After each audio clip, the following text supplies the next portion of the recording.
I call to order the regular planning commission meeting for November 20th, 2025. Before I ask the clerk to call roll, let me just acknowledge that we had a change of representation from the council.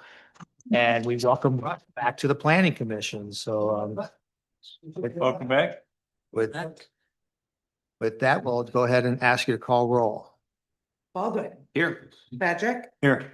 Gaunt, Gardner, Lachey, Here. Marino, Here. and Mans. Here. Perfect. In everyone's kit, we had a copy of the agenda. Is there any comments on the agenda or any revisions? If none, will we have a motion to approve? Second.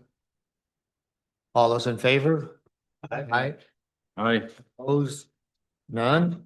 Also in our packets was the minutes from our regular meeting of October 16th. Everyone have an opportunity to review those. The only change I had to it, Sarah, was in the heading of it, it says Planning Commission Special Meeting Minutes, Oh, and it was a regular monthly meeting. I did notice that. Thank you. Chair, I'll make a motion to approve the meeting minutes with the stated modification. Support. All those in favor? Aye. Aye. Yes. Opposed? None. Minutes have been approved with the change, which moves us on to item 4, which is the public comments on agenda items. If you are in the room or if you're online and you'd like to speak for up to 3 minutes on it related to any item that's on the agenda this evening, please come up to the microphone or raise your hand online. When you begin speaking, just give us your name and your address and what agenda item you'll be speaking about. In the room, we have none. Online, Ethan. I see one hand from Ethan. Hello. This is Ethan Barty, 584 Lake Street. Represent Quaint Cottages. Just calling on agenda item to for the special land use approval on Lake Street, I believe, at 610. I feel compelled to speak tonight because our name was mentioned a couple times in some letters that were sent. Actually, specifically 2 letters. The letters were pretty much identical in what they said, so I'm sure it was drafted by one person and sent off. And then another letter that maybe referred to our company as having issues with noise and noise complaints. And first of all, I just want to just address the commission and just let them know that, Quaint Cottage has been managing properties for over 20 years in Saugatuck. We take it very seriously. We don't always agree with what, council, the city council does or puts in effect. However, we fully comply with all of the rules and regulations and are happy to be a part of the community and do that so that it betters everyone, visitors and homeowners alike. So I just want to, let you know that we're in support of the ADU at that location.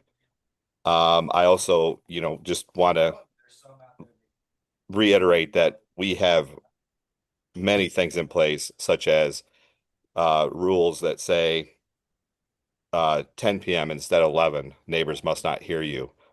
And it goes well beyond that. We take it very seriously. Every renter signs a contract. If there's an issue, we're always right on it. We're there for the renter, and we are there for the people who reside there full time, 100%. I do want to just, end with just pointing out the ordinance that the city has and make sure that not only the council, but that the citizens understand that in section 99.61, suspension and revocation of a license, section G, fraudulent complaints. Any person who knowingly files a fraudulent, false, or fictitious complaint about a short-term rental shall be deemed in violation of the chapter and may be subject to court enforcement proceedings and penalties under 99.62. I'm not aware of any issues with Quaint Cottages. So I would just beware of the people that are filing the complaints and make sure that they are. Thank you. Thanks, Ethan. It's like the Academy Awards you get. Yeah. Any other hands up online? I don't see any. We have none in the room, so we will close out the public comments on the agenda items, which moves us on to item 5, new business. First item underneath new business is going to be a public hearing for the 610 Lake Street. So at this time, I'm going to call to order the public hearing. Steve, I can recuse myself because I'll be presenting for that. That's fine. Appreciate that. And at this time, we will ask the zoning administrator to give us a brief summary of what we have before us here this evening before we ask for a presentation by the applicant. So our applicant's proposing the use of an upper level ADU over an existing structure to function as a short-term rental. The special land use is required for an ADU to function as a short-term rental when it will be rented separately from the principal dwelling unit. The staff memo provided outlines how the application appears to have met the standards of approval for site plan review, special land use, and the rental of an accessory dwelling unit. Yeah, it seemed pretty clean, wasn't it, Grayson? Okay. At this time, a presentation by the applicant. Hello, CJ Badrick, 610 Lake Street. So 4 directors of planning previously, we got that current license. So the current STR license is for the whole property, and we've in the past have rented out the whole property. With the different STR rules that have come into place in our current usage and with the Mason Street, so we don't actually have an ADU on our property. It's all under the one house. So that's why I believe the previous zoning did it the way we did, didn't have 2 separate things. But with what happened with the STRs and with our usage currently, we're looking to go to just the apartment. And with what happened with Mason Street, where they did an attached ADU application, we feel that we fall under that and are trying to follow that same thing. And we're doing it at the time that our license expires, just seemed to be convenient for us to do that. Existing building, no changes, plenty of parking. No, we've been renting it since 2017. We've had no complaints for Quaint Cottages next door from us. We've right next to them, so it's always been good. So if there's any questions, but it's really a reduction in capacity for our property, so once again. Thank you. We now open it up for public comments in regards to this application. I will note that there was a number of letters that was received and all of which were included in our packets. Primarily ones you'll see that was kind of like a form letter and related to, mostly parking, type of issues that have occurred along Lake Street. Anyone online wishing to have comments? Seeing no hands, seeing no one in the room, we will close out the public comments regarding this application. We've already kind of highlighted the supporting as well as the opposing comments that we've received in correspondence. So we will move then on to the commissioner deliberation. I mean, from my standpoint, I got to say that this falls right in line with some of the other things that we've done with ADUs. And as the applicants already pointed out, it's very consistent with what we were doing with Mason Street when we had kind of like the attached. And I know that we've also discussed in the past, since we did clean up our whole language regarding ADUs, there is that question of, do we need a special land use going forward? Right now, we still have it in our ordinance, so we have to bring it forward to us. But that will be something we might want to be looking at down the road. Could this be administratively approved when it's clean like this? So I didn't have any additional comments. Is there anyone from the room? I think there was a misunderstanding by some of the public commentators that this was a zoning change. Right. And that's why they were upset, because if it was a zoning change, I can understand the consternation about expanding what was already allowed, but that's not the case here. So I think it's pretty straightforward as well. Agreed. And I do wonder, just on that note, if there is a way that, I don't know what our standard procedure is for communicating back to people who are submitting parts of this packet, just to kind of acknowledge like it has been received, but also in line with how we have gone about this. I don't know if you, I think Bobby, you're shaking your head. You could probably maybe articulate it more better than I can. But I'm concerned about folks will think that we're just ignoring them when no, we're following our processes. They're meeting the objective criteria here, so. I actually often thought that in terms of way to improve our communication, because, you know, it's all complicated. And unless you're living with it like we live with it, Right. it's hard to understand. Yeah. And so I totally support what you're suggesting, Austin. And I think it also goes back to, like, we all know from our days within the whole like master planning, that you go through, if it meets all the standards, if you like it or don't like it, it doesn't matter. It doesn't meet the standards and how, and all the code requirements. And in these situations, the answer has been yes.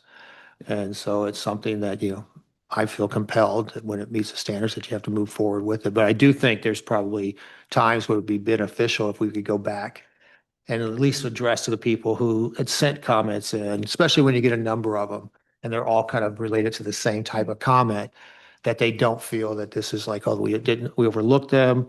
Or, you know, on behalf of the applicant, I also want him to recognize that it has nothing to do with that he sits on, you know, the commission, because he's followed the exact same rules previously when we've had similar applications. Yeah, because all those comments are policy concerns and that's not a legal basis for denial in this instance, so.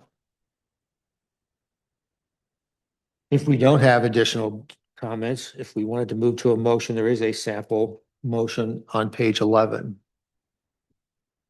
Mr. Chair, I move to approve the special land use request to allow the rental of detached upper level ADU at 610 Lake Street based on compliance with the ADU rental requirements of section 154.092J, satisfaction of site plan approval standards of section 151.060, and the positive findings related to the special land use standards of approval in section 154.080 that are documented in the staff memo dated November 14, 2025. Second, And this, we will actually have a roll vote.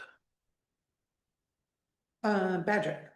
Oh, I'm sorry. Never mind. testing you. Yeah. Baldwin. Yes. Gardner. Yes. Scott. Yes. Lachey. Yes. Marino. Yes. And me. Yes. That has been approved. Thank you. Find out if we did. Which now moves us on to our second item of new business, the special land use approval for 510 Butler Street. So at this time, I will open up the special land use public hearing for a site plan review for the service of alcoholic beverages. On this one, I will ask for the zoning administrator to go ahead and give us a little background and where we kind of stand and what's actually in our packets here tonight. Yeah, so the applicant has requested a special land use approval for the service of alcoholic beverages at the existing bed and breakfast establishment, the Wickwood Inn. Based on their application, the goal is to obtain a resort license from the State of Michigan Liquor Control Commission. The applicant has stated that the alcohol service will be primarily offered to overnight guests, attendees of guest-sponsored meetings, brunch guests, and lunch guests. The current use of the site is a bed and breakfast establishment, which is defined as a residential building occupied by the owner or resident manager, along with associated accessory guest buildings allowable under certain circumstances, which has sleeping rooms available for rent by transient people on a short-term basis. Additionally, bed and breakfast establishments are required to include the preparation and serving of breakfast to overnight guests as part of their room charge. The commission should consider how the scope of the proposal fits into the ordinance definition, if reasonable conditions could be placed on such a use in a transitional district, and whether the service of alcoholic beverages being permitted as a special land use for one bed and breakfast could create unintended consequences in the future. And we have provided draft motions for approval with conditions and denial. There is a separate handout sheet that was given with the alternative sheet. Yeah, I don't understand the additional handout sheet, to be quite honest with you. Going to go through it here when we get to deliberation. I'm sorry? We'll go through it when we get to deliberation. Oh, okay, fine. Yeah, because it's kind of confusing. All right, at this point, then I'll ask for a presentation by the applicant.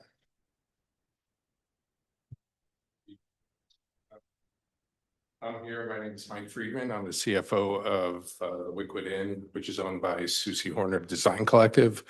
I think a number of my colleagues have been here before the board and the commission to ask for a number of approvals. So as Grayson just mentioned, I'm here to back that up, requesting the approval of a special land use permit to allow us to use that to have service of alcoholic beverages on property.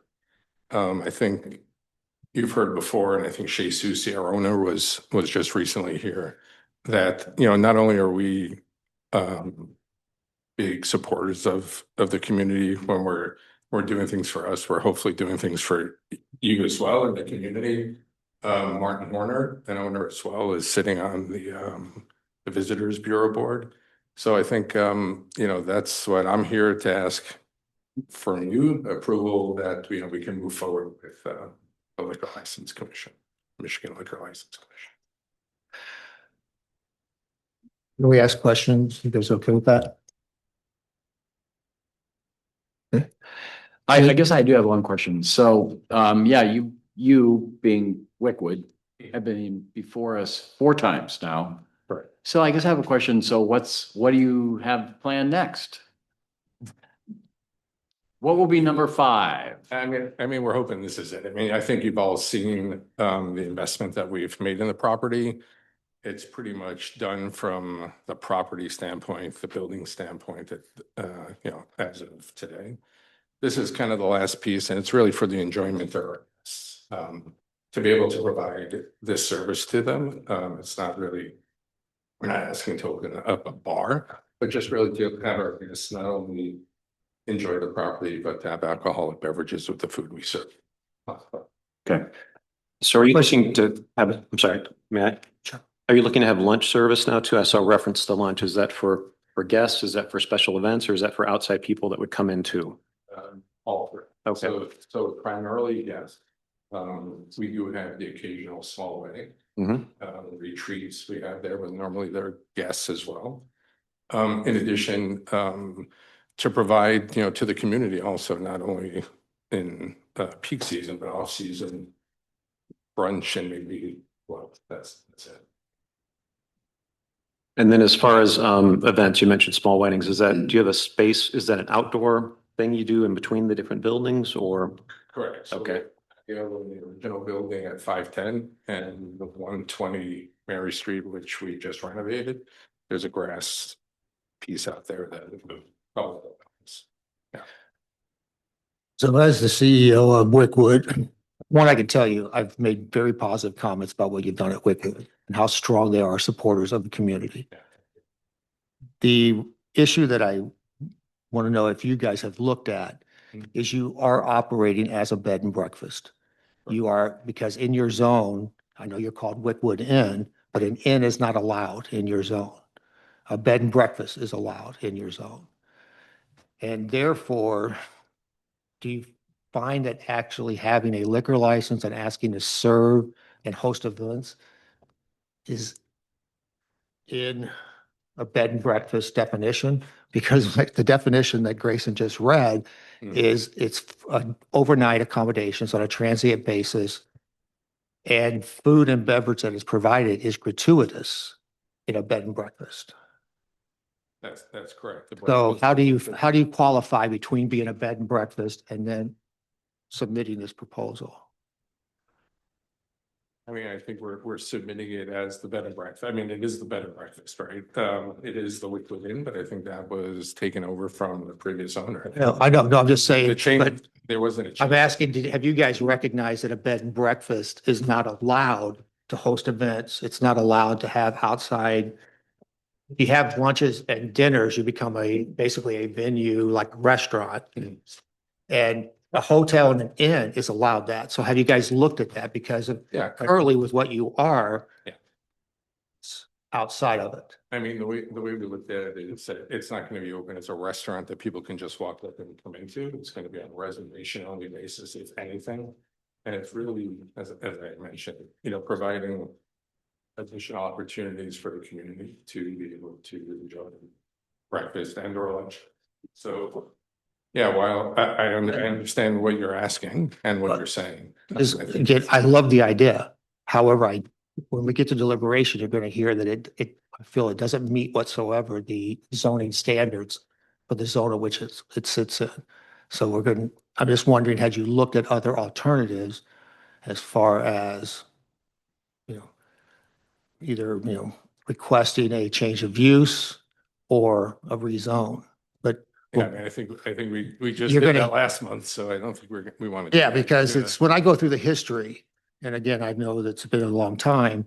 We actually rezoned Mary Street from Water Street East, which does allow for hotels and inns to be part of the CER, the city center transitional. And then we went from there to adding the accessory guest units, which I love. They did a fantastic job, beautiful.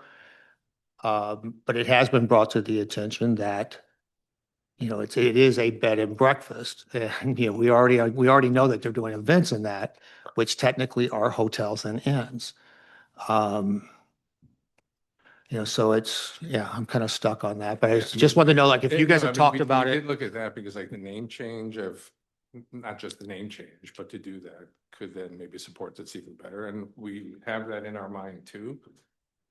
With that said, the name has been around for so long. Oh, yeah. I'm not saying change the wet name of No, no, of I it, understand. but as long as it's operated as a bed and breakfast, if the rules of a bed and breakfast state that you don't have a license Mhm. or the ability to charge for meals or drinks, it's part of the overnight packaging. So you're really operating as an inn. So if I can just answer that quickly, I believe that the person who gave the license, the food license, actually said that we could do that. So that's why we've moved forward in this direction. I'd have to go back and get her name. I don't have her right now, but she was the one who indicated to us that we can actually do that. So with the current license we have, to be able to open it up on a limited basis to outside, not guests staying at the inn, but to outside members of the community or visitors. Do you mean, are you referring to a previous zoning administrator here? Is that? She was not, I don't. Is that serving alcohol? or- I can't determine who that would be because it would be, when all this started, Yeah. we already had, it wasn't Ryan, and Ryan was 5 or 6 Yeah, years It ago. wasn't right.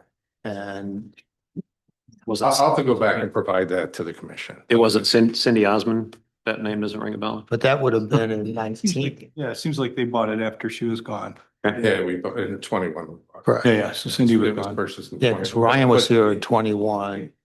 Ryan came in 22. 22. Oh, They what? I'm sorry? Ryan and I both started the same day, right after Labor Day in 2020. I just didn't hear what you said. Thank you. Other questions, Russ? Do you have? Yeah, thank you, Jim. This brings up a very interesting point. So as I just Google, Wickwood Inn, what pops up is the Inn of Saugatuck across the street.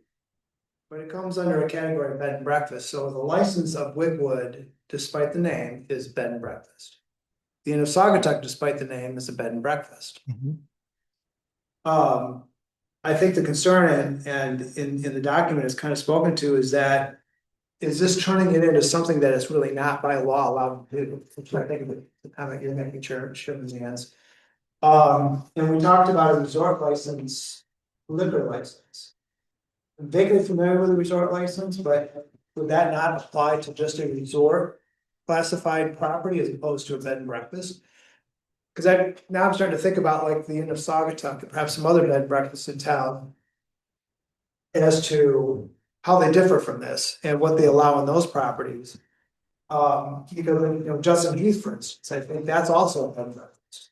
I'm correct. so Justin Heath is in the same zone as that. In a Saugatuck is in city center, which is a commercial district. So even if they were operating more as an inn is allowed in that district. So the classification of B&B has certain, as you mentioned, has certain rules and limitations in terms of what it can offer do. It is meant for transient. And again, alludes to it in the comments too, is this maybe going beyond what the bed and breakfast traditionally should be allowed to do? zoning ordinance, I think, does support that classification. So I don't know, I don't know. It's tough. But I know we're gonna have deliberation here in a minute, so I don't know Yeah, so. if there's any more questions for the applicant. I mean, are there any other questions from you want me to answer? Or do you want to discuss? No, I was gonna say, I think a lot of it now is gonna be deliberation amongst ourselves unless it's. I'm gonna have one. I'm just trying to kind of picture how this looks because right now, looking at your website, I know that you guys offer an evening social hour for your guests. I think it's part of the package. So what do you really see as the big difference going forward, just kind of in your own words? I mean, I think what we see going forward is like if we get into the high season or people are sitting on the patio, wanting to have a drink or in the backyard of the 120 Mary Street. Yeah. That'll be really the only, that'll be a big difference, actually, and that's why we're asking for this. Okay. That would really, it's really for the enjoyment of the guests, not have to leave. Yeah. To go have a drink, just to do it. Okay. And you don't see yourself doing like offering social district beverages necessarily, do you? Just mainly on property? I actually saw that the other day, but no, Okay. it's all on property. Okay. No. And you can only really like give complimentary drinks right now, I think is part of what you're doing. Yeah, Yeah. and that's, on a very limited basis. Yeah, exactly. Any other questions for the applicant? And I'll say thank you for that. I'll open it up for public comments. If there's no one in the room, if there's anyone online that would like to make comments in regards to this application. I know we did have a letter that was also in our kit. Letter of someone encouraging the approval so it could operate, even as they said, as a more like an inn that they go to across the country. I don't see any other hands, so that was the only comment that we had was that supporting one that will close out the general comments. And then we'll move on to commissioner deliberation. Mr. Chair, I'd actually like Trent to weigh in if he could on, I think this really turns on the definitions of bed and breakfast and inn and what activity push you from one to the other. Do you have a view of whether offering lunch or doing, a garden reception or something like that suddenly makes this qualify as an inn? Or could it be a bed and breakfast that's just an expanded bed and breakfast that maybe requires us to do a amendment to their special land use, for example? I think it's a really good question.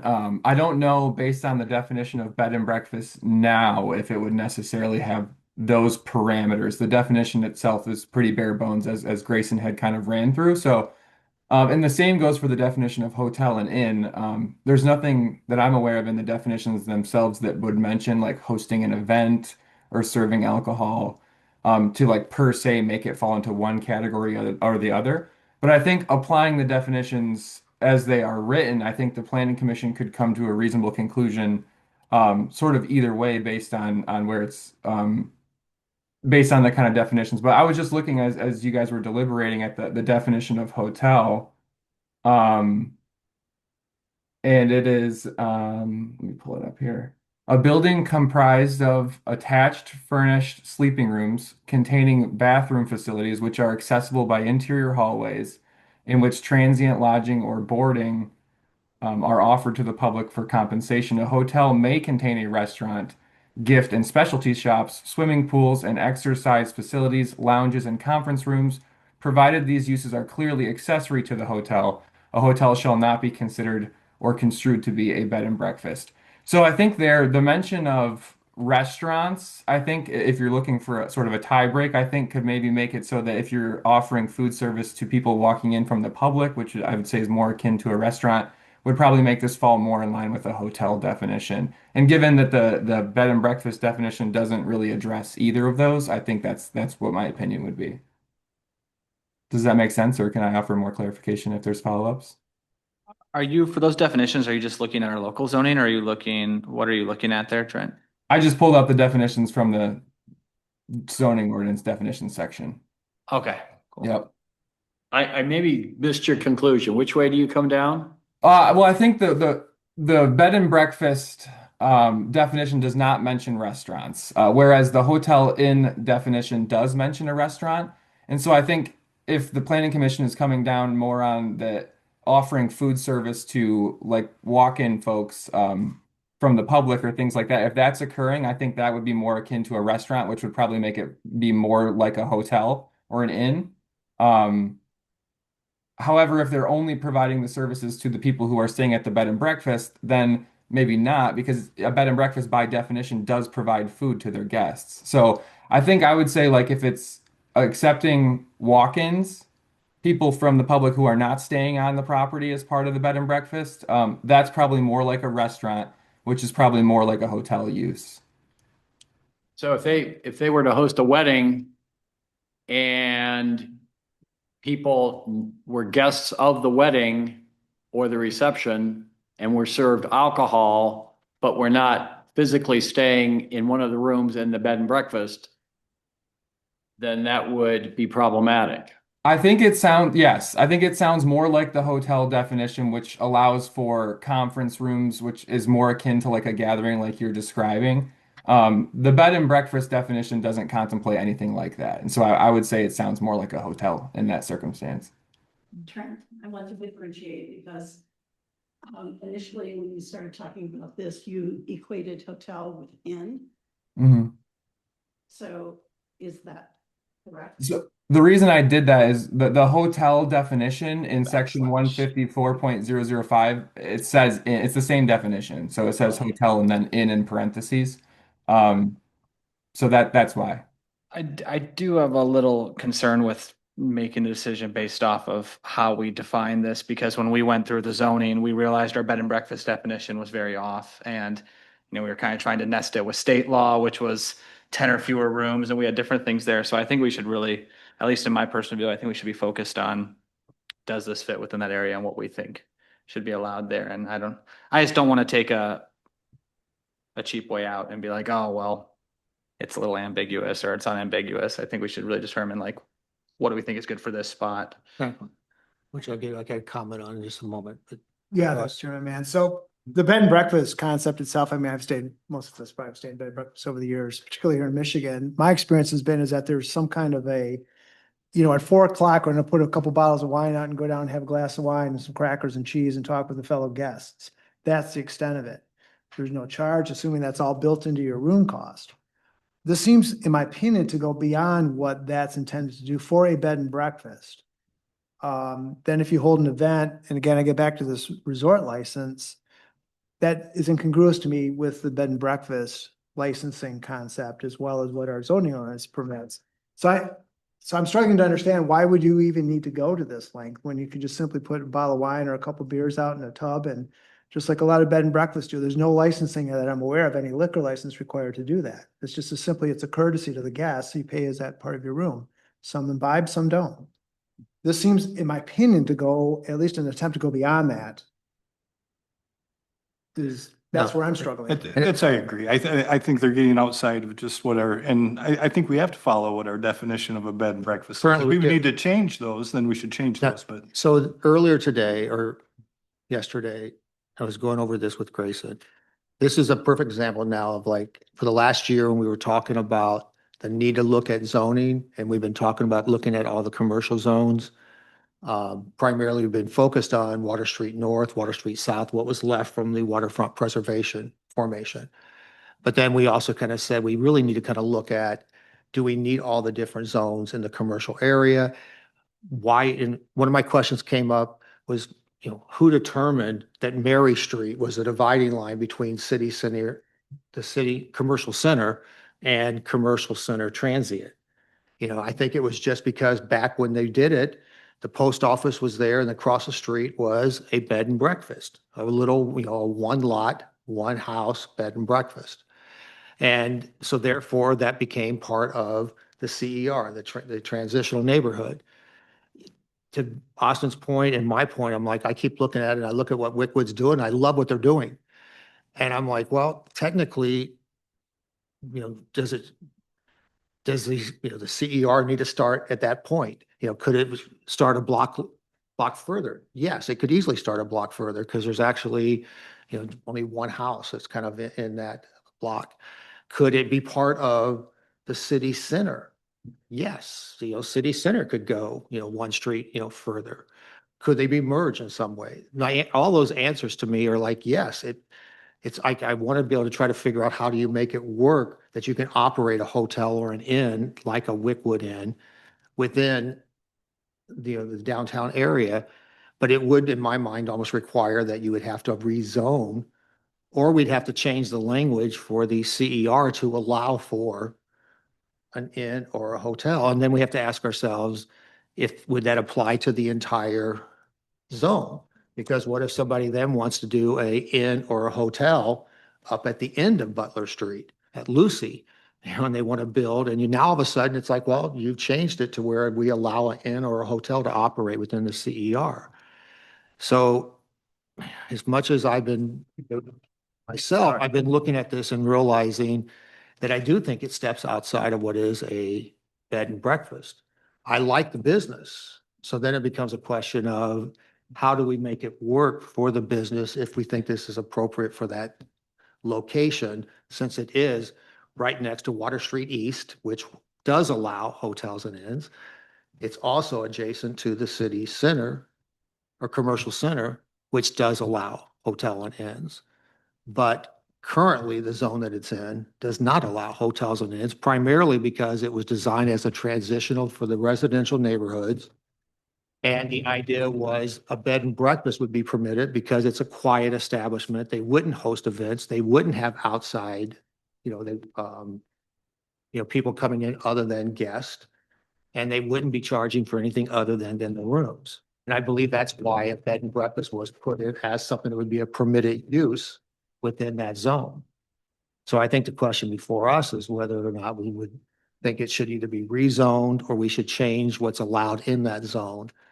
But it's very challenging to approve something when it clearly doesn't, in my opinion, it doesn't meet the standard of what's permitted within the zone, which is a bed with simple bed and breakfast. So I'm struggling with that.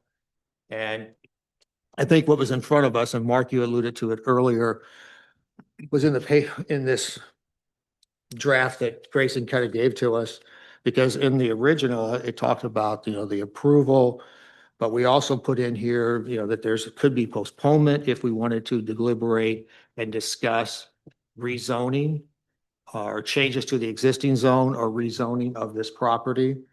There is denial if we feel that it doesn't meet the standards, that are set within the zone, or there is the approval recommendation with the items. So that's what this additional sheet was just some of the other options that we can kind of discuss and kind of try to come to a conclusion on. My question was, well, thank you. My question was, I don't understand the draft letter. Who's it? No one understands that one. I guess it came to the website and it somehow got submitted. So We get out of the packet and then it ended up in the packet.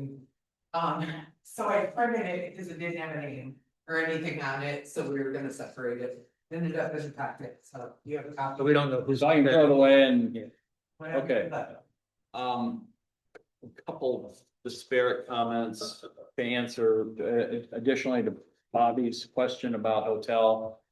The zoning ordinance, which I have in front of me, if you look under the definition of inn, it says see hotel. Right.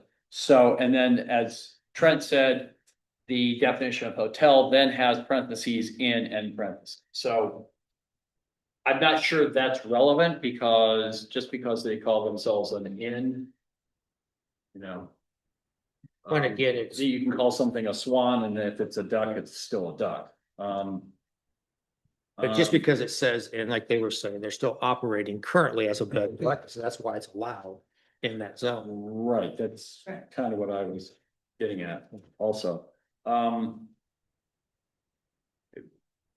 There was a comment made that maybe we should do some things for Wickwood Inn to help this happen. I don't think that's our job. I think our job is to enforce the ordinances as they are and to take applications as they are presented and apply them to the ordinances as we have them. If they certainly know how to ask for a revision of a zoning ordinance, they know how to ask for a revision of our zoning map. So I'm open to further discussion, but as I see this right now, if they want to serve, in my opinion, if they want to serve alcohol to the guests of the paying guests of their bed and breakfast, gratis, I think that's fine. If they instead want to start expanding the scope of the services they're offering to include weddings, brunches, lunches, it's not a bed, breakfast, brunch, lunch place.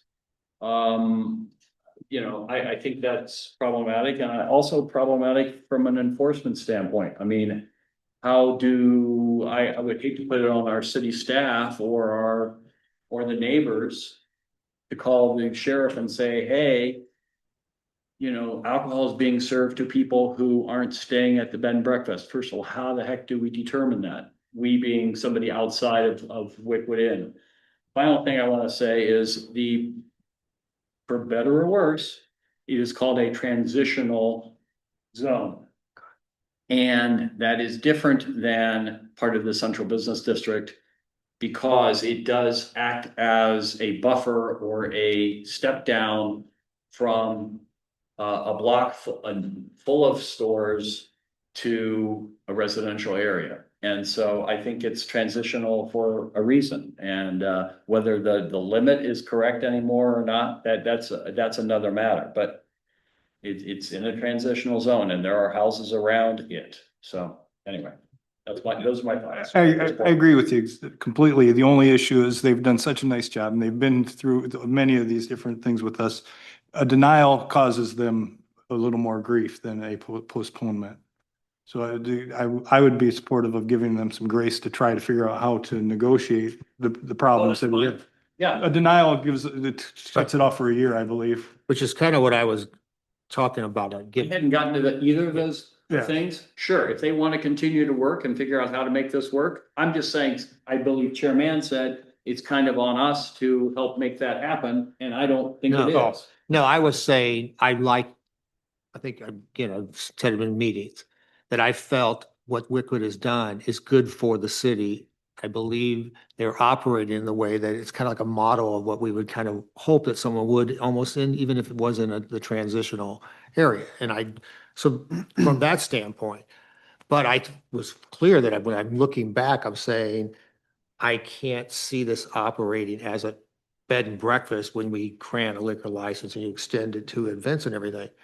Then from our standpoint, as we're doing our master plan, which we'll be discussing shortly, which is outside of this conversation, I know, but as we're doing our master plan, we do need to kind of go back and revisit the way that we have got the zones, set up. And are the zones appropriate? And if the zones are appropriate and we feel that the lines of the zones are appropriate and no changes are necessary, then this would still have to operate as a bed and breakfast. If we went back and we looked and we said, we believe that, lines would be different or that it would be appropriate and we made the changes in our zoning to where this then met the standards that it would allow for an inn or a hotel, then that's appropriate. But that's part of the master plan conversations, because I do think that if we ever started looking at that, we may have to set even parameters, on what type of hotel, because again, I can try to envision somebody saying, oh, I can now build a hotel in this area. But that's all I think I was trying to say. I wasn't trying to say that there's a need to try to make it work. I was saying that if we looked at it from a master planning standpoint as we're moving forward, but at the same time, and if that was going to occur and the possibility of that occurring, or if there was a request that we review that, like CJ just said, a postponement here allows for us to consider that. And if that change happened, they could still come back in front of us. A denial would eliminate them for a year. Although the way I understand it though, is if we did make a change to the zoning, then they are able to reapply because the denial no longer is in effect because it was denied under the old zoning. And it wouldn't matter. Right. Yeah, so this letter that was on our desk today. Is this a legitimate letter? It wasn't signed, or was this, We don't know. we don't That's- know. Okay, When it got to me, it wasn't signed or anything, so I told Grayson, I was Okay. gonna kind of pull it out of the packet and just give it to you, but okay, I don't know who it's from or anything like Okay, that, so. okay. So it doesn't represent the Wickwood Inn's official anything. Okay, don't know. And again, I appreciate the Wickwood Inn too. I remember when they first opened, I went down and introduced myself to the owners and wonderful place. It's been in our community for forever. But again, I think we're on the same page on this, is that the way that it's currently classified and licensed, and looking at our zoning, this Class C license that's referenced in this email does not seem to be appropriate. I mean, it's not allowed. I don't think the state would even approve this. And based on just my quick review of what the state what the state regulations say about a Class C license, I don't think this would even be approved. I don't see the council approving that either for this particular purpose. And So everything else aside, all the future discussions about land use and master plan, everything else is a good conversation to have, but today I would say deny. Postponement, in my opinion, especially if we make changes that we may be talking about making, will allow them to come back. right, because it And I will think- override our denial. I'm coming down more on the. To Commissioner Gardner's point. Well, I think Russ makes a good point there, because a Class C license is for a restaurant or bar to sell. And then for another one, you would have to, which is the irony of it, is you would have to get a hotel license, which goes back to the hotel versus bed and Right. breakfast distinction. I do worry though about postponing and then looking at other change, because we did just change bed and breakfast and we looked at things in that regard. So I think we really need to also talk about, if we're going to postpone, what is in the realm of possibility there, right? Is this, because could there be a world where Wickwood maybe, okay, we just want to give it to overnight guests, and could we approve a special condition on that if you get a store of license, you can only do it to overnight guests? I don't know if that's something we can do, or It's really not the application that's in front of us. it's not, but Right. I mean, it's options they can bring forward, because to Commissioner Gardner's point and Councilman Gardner, the two things. One, I think like we said earlier about the ADU, when we look at any proposal that comes in front of us, if it meets all the requirements, whether you like it or you don't like it, there's a need for you to approve. When something comes in front of us and it doesn't meet the requirements, it's the same thing. Even if you like it or you don't like it, if it doesn't meet, then you have an obligation to deny. We probably have had more conversations here about options, than what normally would occur, because it really was kind of straightforward. If you looked at it, it doesn't meet in some ways, especially once you start looking at the whole bed and breakfast part of it. And I did worry that, 'cause if it was to go forward here, it does have to go before council. And all of a sudden, if council is looking at this and saying, what's planning commission doing? It doesn't even meet the zoning rules. I try to make certain, I think all of us feel that we've already debated everything to the point that by the time it goes to council, we expect them to kind of like really respect what we have done. And this one here, I think if it was to go forward, it'd be questionable. I'd like a clarification, if I may, or just, Sure thing. I don't understand. What exactly, if we were to deny, what exactly would remove the impact of that denial? And maybe Trent can weigh in, or you said if we changed the zoning, I don't, what exactly will override a denial, and allow them to bring it back before a year? Trent or Dave, if you guys are online, my understanding was if the zoning was to change, whether it be, on that property, if we change the zoning map to where it included that property and it was now in a commercial zone, which allowed a hotel or an inn, or if you change the definitions that are permitted within the transitional neighborhood, if that occurred, then a reapplication could happen even if it would have been denied previously. Is that correct? So I think that's a reasonable interpretation, and just to flesh it out a little bit, the provision we're all sort of talking about comes from the Planning Commission Planning Commission's bylaws. And it says a case that has been decided adversely to a petitioner may not be placed on the agenda for consideration within 12 months after the date of that decision. And so I think to the point being discussed, if the zoning changed, I think it becomes a fundamentally different application. And so it's no longer a case that has been decided adversely to the petitioner. I think it's then sort of a new application, a new case on its own merits. And I think an example of that would be like, as Chairman Mans mentioned, if there's a rezoning and we actually change the underlying zoning classification, Wickwood would then be applying for a approval in a completely new zoning district, different from what this one would be seeking. So I think that's a reasonable interpretation of the bylaws. But the way it reads is that a case that's been decided adversely to the petitioner may not be placed on the agenda for 12 months. So it's not quite as specific as maybe you're thinking, but I think it's a reasonable interpretation. Okay, thank you. Thanks.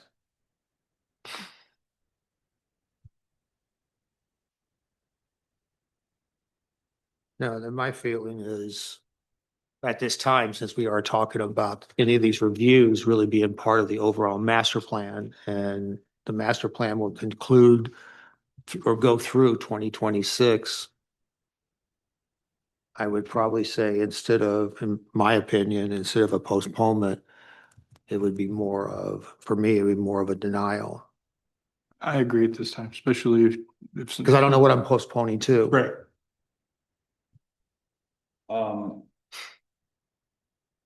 Okay, two thoughts. One, the master plan, however we finalize it, is not going to be changing Correct. zoning districts. Correct. That would require separate action.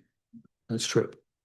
I just had a thought. I believe the applicant could simply withdraw his request at this time. It would not require a postponement. If I could just jump in for a second there, I hate to interrupt, but Yeah, please do. I should have mentioned this before. There's actually a similar provision in the bylaws for a case that has been withdrawn while being considered may not be placed on the agenda for 12 months. So I think we would be in the same boat there. Okay, that just popped in my head. I hadn't quite memorized the bylaws yet, so I appreciate that.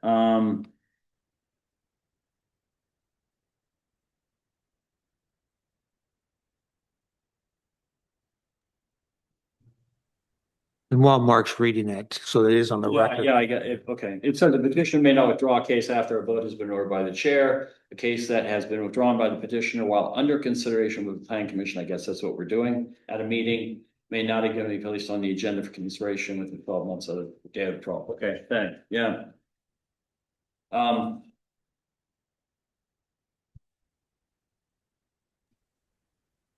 But I was going to make, just for clarification to Mark's point, when I was talking about part of the master planning, I was talking about the conversation of us looking at the zones, because yes, in the master plan at the end, you make recommendations. And then it would be up to the planning commission to determine if they're going to follow up with any of the recommendations and moving forward, which would then require public hearings and approval by council to ever have changes made with any of our zoning. So the master plan will not be what will make any changes. So you are correct there, Mark. I'm tending towards a indefinite postponement, because I believe a denial, sends a message. I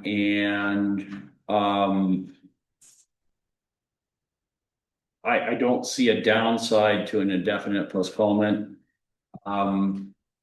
We do it all the time, allowing a postponement for any type of petitioner to come in compliance with whatever.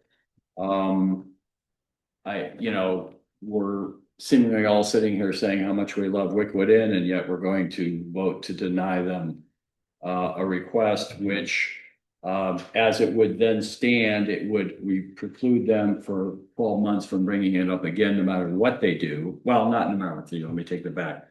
It would then I had such a prescient question when I asked you what next you were going to be bringing in front of us. I hadn't thought that through. It was kind of a lighthearted question.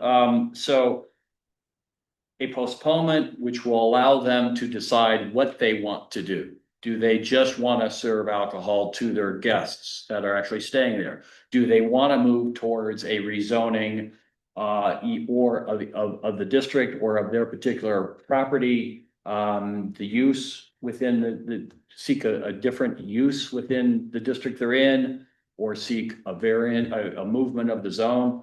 Any of those questions, that's up to them, not us. And I would hate to rely on what I seem as, despite our learned attorney's opinion, it seems a little tenuous to set a precedent that a denial can be muted or removed by an action such as a rezoning or a change in the zoning of this particular property. So I'm tending towards a postponement. I agree with you. Trent, fill me in, because when we were postponing before, we had a specific date and reason as to why we were postponing. And we postponed it at each monthly meeting because we were working on something that conflicted with it. How would a postponement work here? Because you cannot just do an infinite postponement. Right. Unless It's a good question, Mr. Chair. And I was actually just looking at the standard. This is a little bit of a weird situation because normally the planning commission would be the final decision maker on a special land use permit. In this instance, we're under a different section of the city code that it's 154.049. And in that section, it says that the planning commission shall recommend to city council approval with conditions, or denial. So that section doesn't necessarily contemplate a postponement. I think we can postpone it, to be clear, but doing so would sort of remove this from consideration by the city council. And so it may be better to have some discussion on the merits, or even if we can get the applicant to maybe agree to, like Commissioner Lachey is saying, to maybe take a look at what they actually want to do and come back with a refined application. I think that would be more appropriate. I would be a little hesitant to deny it indefinitely, because in that situation, you would be sort of forestalling this from moving along to city council. So I guess my recommendation would be, if we're going to postpone it, I would feel more comfortable having some sort of consensus with the applicant as to the purpose for the postponement, and then maybe bringing it back before this commission again in a couple months once they've decided where they were going to go with this application. I'll also note, earlier I commented to Commissioner Baldwin's question about the difference between a bed and breakfast and a hotel definition. But at the end of the day, this is a special land use permit, and the standards for approval of that are much more nuanced as far as, like, is this compatible with the underlying zoning district and things like that. And so I think a consideration of it on the merits, maybe isn't as, it doesn't foreclose things as much as maybe it seems. I understand that they wouldn't be able to bring the application back for a year, but I'm just not sure, given the circumstances, that an indefinite postponement would be any shorter than that. And so I guess I would err on, if we are going to postpone, to have some sort of consensus with the applicant on when they would come back with maybe a refined request, if that makes sense. Normally, because the planning commission would be the ultimate decision maker, I don't think there'd be an issue with a postponement. But here we would without making a recommendation to council, we would be kind of stopping this in its tracks. So I would feel like we should have some consensus with the applicant. One last thing, just because I know we've talked about zoning and looking at that, but I really think we need to look at bed and breakfast and what that means going forward. It's a very sparse definition in our local zoning. It's antiquated. Like, I think we really need to conceptually think about, what do bed and breakfasts look like going forward? Because I personally don't think that it's clear as day that this is not allowed. So I'm not in the same camp as everyone else right now, but I'd like to keep on looking at that if we choose to deny or postpone. Yeah, and Mr. Chairman? Yes, Dave. One thing too, just to give a different perspective from the staff report on page 2, Grayson and I did chat about this quite a bit and did a bit of a zoning analysis on bed and breakfast establishment, the definition. And I mean, we are looking at two different uses as well. That we are here to consider not an amendment to the bed and breakfast approval, but this, as Trent said, 154.049 service of alcoholic beverages. So the staff report took the perspective of we had no issues with the service of alcoholic beverages as long as you are within all of the limitations of what we consider appropriate or not and acceptable for bed and breakfast. And so when Grace and I looked at that, we said, well, bed and breakfast is for overnight guests, and you can have a meal in the morning. So when we looked at this, we said, we take no issue with the alcohol service for overnight guests of the bed and breakfast, but our concern is the potential uses beyond that. And we said we recognize in the report, and this is really a zoning administrator's determination, that the zoning ordinance does not explicitly authorize event venues or a tavern or lunch service or restaurant uses. So really that's a zoning administrator's determination.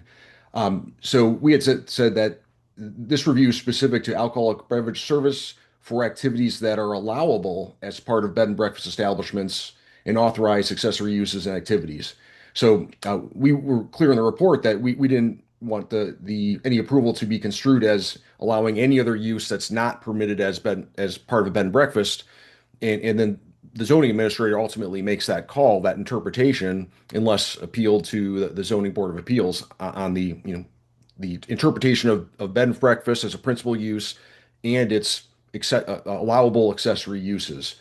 So I guess I certainly like the implications of the license. The license may allow much more than what a bed and breakfast allows. So a bed and breakfast, in our opinion, is very limited. It is to serve alcohol beverages during breakfast and maybe possibly just during the day to those registered guests. Obviously, through that license, you could do a lot more than that, but this type of approval would not authorize the full extent of the MLCC license. So one option could be, and it doesn't sound like you're completely comfortable with this, but you could say approval of alcohol service within the limitations of what the zoning administrator has determined as an allowable bed and breakfast use and allowable ancillary accessory uses. And that could be a recommendation to council at that point. Mr. Chair, if I may, that is kind of where our draft motion for approve with conditions came in, so that you could see the line of thinking in what would be approved in this.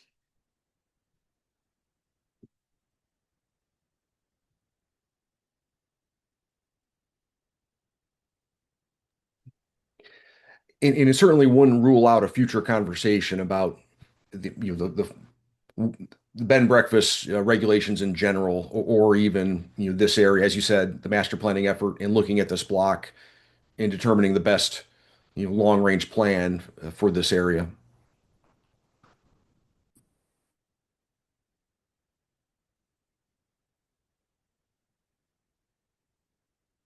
But I guess Grayson's question there would be, if you had your looking through all these different options, so if we were talking about the approve with conditions, who's going to be monitoring? They've got a anniversary dinner coming up, where they've got a guest who's got 14 people who are going to join the anniversary dinner, and they're going to be serving liquor. They're going to be making charges for it. How do we monitor? I mean, if you make the approval and they have the license, and whether you say that, hey, it falls within a bed and breakfast or it doesn't fall within a bed and breakfast, how's it enforced? I'd say that it's going to fall into how it's enforced currently with events being held at a bed and breakfast. Really, a complaint would need to be brought to our attention, because it's likely not happening during the day when we're in the office and able to go inspect.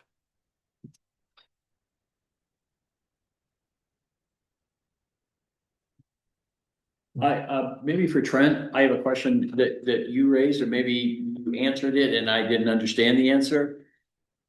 Is it even possible that Wickwood Inn can get a resort liquor license if they're not a resort?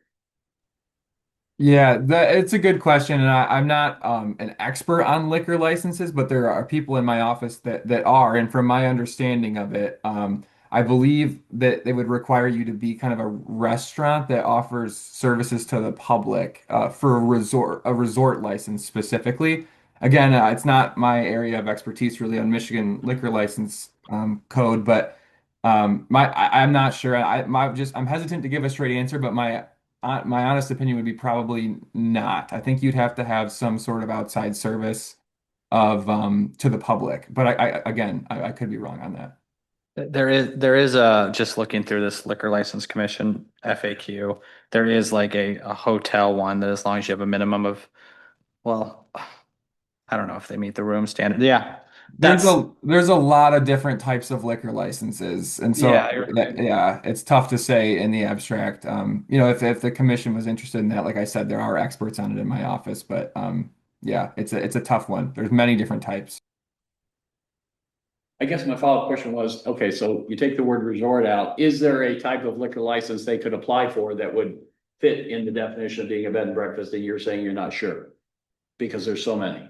Correct. Yeah, there's many different types of liquor licenses, and I'm not familiar with all of the different parameters on them. I would assume the answer is probably yes. There seems to be a type of liquor license for various different types of establishments. Um, for example, again, a little bit of shooting from the hip here, but like if you were a restaurant that had, could serve on-premise consumption of alcohol, I don't know that the liquor code would necessarily make a distinction between a bed and breakfast and a regular restaurant for a regular license of that caliber. Because, like I said earlier, the bed and breakfast does serve food. So the distinction between a restaurant and a bed and breakfast is pretty nuanced. So I would say that there probably is a type of license they could get, but I'm not 100% sure.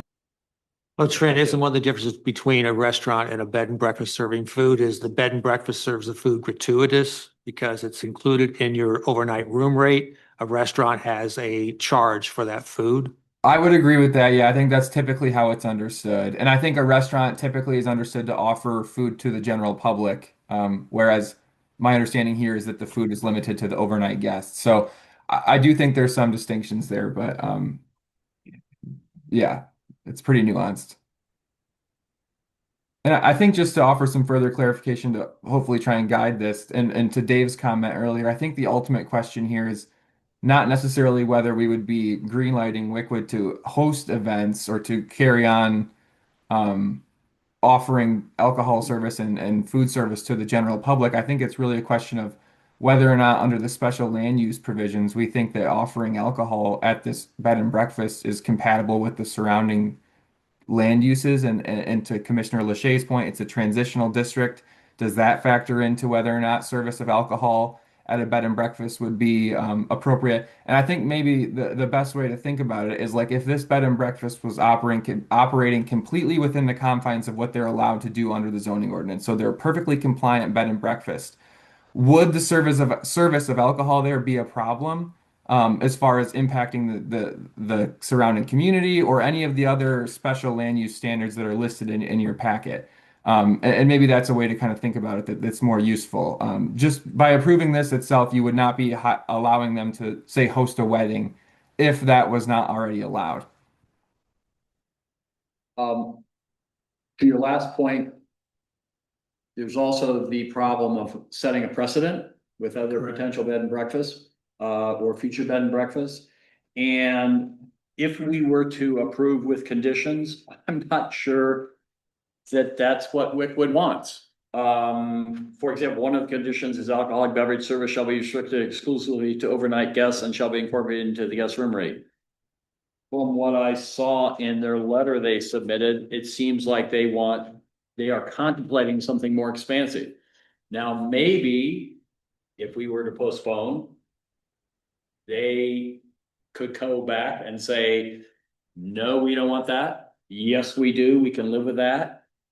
But for us at this point tonight to approve with conditions that may not be what the petitioner is actually asking for, I think that would be improper. I don't know if I stick with the postpone idea.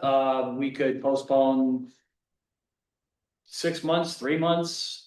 If indefinite is causing problems with people, but it seems like I don't want to push anything on anybody when I think it is a fluid situation where both the petitioner and us and the city aren't clear on how to proceed. And so I'm uncomfortable denying and I'm uncomfortable approving with conditions. So as of right now, I mean, I would still move with a proposal, postponement, excuse me. Councilman Gardner.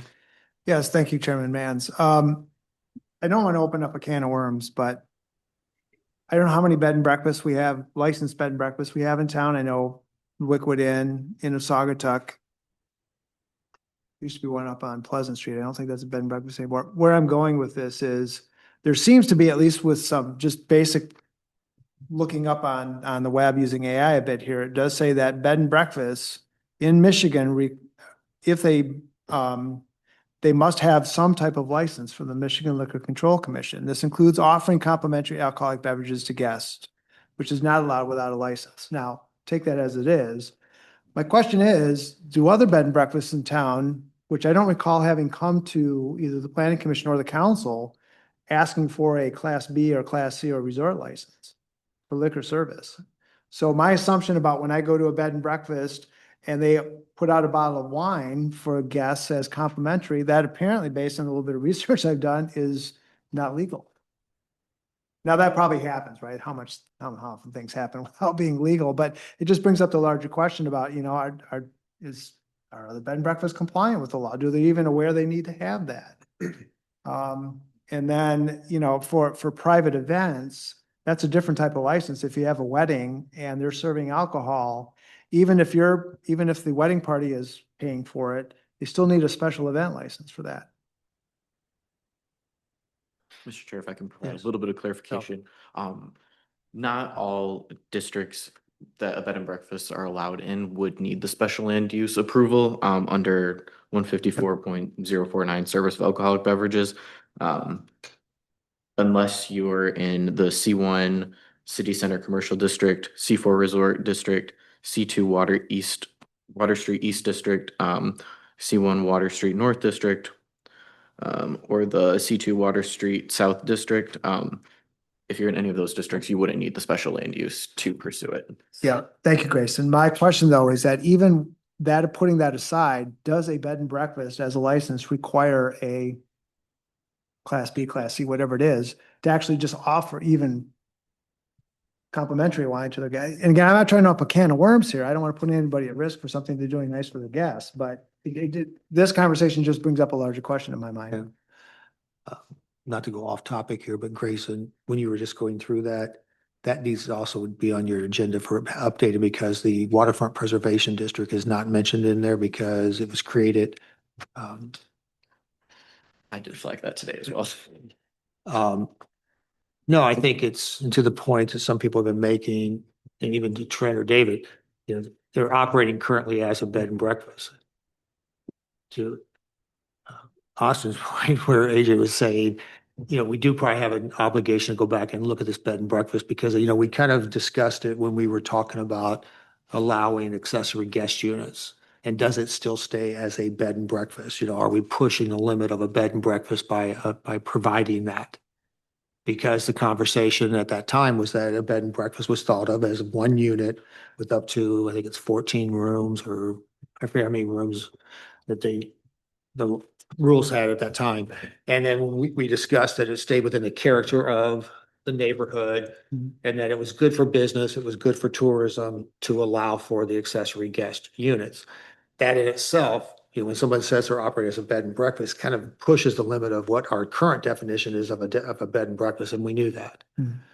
So this, I think, is taking it one step further, to where it's really, is it operating as a bed and breakfast if they're allowed to get a full resort liquor license? And the question of, we don't know whether they even be able to get the liquor license, but does it meet the standards of what we would want in the neighborhood, taking how beautiful Wickwood is out of it? If we're looking at the transitional zone and thinking about, as Mark had said earlier, and several others have, that it's a transitional zone from the commercial district into the residential district.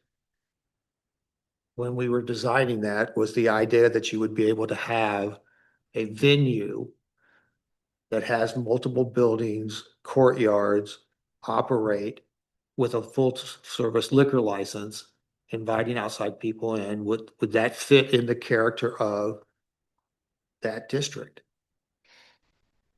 And I think that's one of the things we have to kind of look at, even if we're talking about approval within the special land uses, does the operation as it's been laid out fit within what we think should be allowed in the zone which it is in, which is the commercial transitional zone? Basically, across the street, post office, Maplewood Hotel, which is in commercial zone. Yep. And I think they operate, I don't know this for sure, but I think the Maplewood operates as a hotel. They do. Rather than bed and breakfast. Because I think, Austin, you made the point when we were talking about the accessory guest units. That, what if, the Judson Heat wanted to buy the properties next to them and add 2 or 3 buildings. And then they wanted, a liquor license, and then they wanted to host events. Is not that it's bad for Saugatuck, but is it appropriate for that zone? And if we think it is appropriate for that zone, then we have to redo the language in that zone. Well, it could be bad for Saugatuck if you were a homeowner adjacent to that or behind it or across the street Right. from it. And all of a sudden there were weddings every weekend from May until October. No, I was saying that even I if know, it is good for some, I didn't say it I'm is not good. correcting you. Honestly, I'm just expanding upon what, I was just thinking about what you said and expanding upon it. Sure. Hopefully. But I think based on what David and Grayson said, though, is with all of these conditions, if we were to approve this, is that changing anything from what's already going on? Because I think even regardless of whether the bed and breakfast can serve them alcohol, I'm pretty sure people can bring their own alcohol when they go there and stay in one of these rooms as well. So by approving it with all these conditions, are we changing anything? Because I think the next step, if we were to approve, would be for them to say, okay, well, based on all of these conditions, is it even worth it for us to go get a license now? Because we can only do one of the 4 or 5 things we wanted to do. Correct. Yeah. So Mr. Chairman, just to follow up on that point, I think that's a great point, as well as the last one. I mean, maybe what you could do is just postpone this for a month to give us an opportunity to do 3 things. I think the first would be to get a clear zoning administrator's determination of what constitutes bed and breakfast and ancillary accessory uses, including sales of alcohol. So we could just do a follow up on our staff report analysis. Then coordinate with Trent concerning license types that would be appropriate or necessary for that limited sale in consumption for sales and consumption of alcoholic beverages at a bed and breakfast to the extent that's determined by the zoning administrator. And then third, work with the applicant to ensure that they understand those limitations of the zoning district and the definition. And then at the same time, once they have that determination, they can amend their application to be very clear that they are going to comply with the zoning administrator's determination, and the character of the service would be this, and this is how it would comply. And I'm sure that between the Grayson, Trent, myself, and the applicant, we could work that out for the next meeting. Perfect. And David, I like that idea. The one thing that in the postponement language that was kind of drafted, the first one, I've been thinking this, I would really like to see the application to the Liquor Commission. It says right in there, provide a copy of any licensing material submitted to the Michigan Liquor Control. What are they asking for?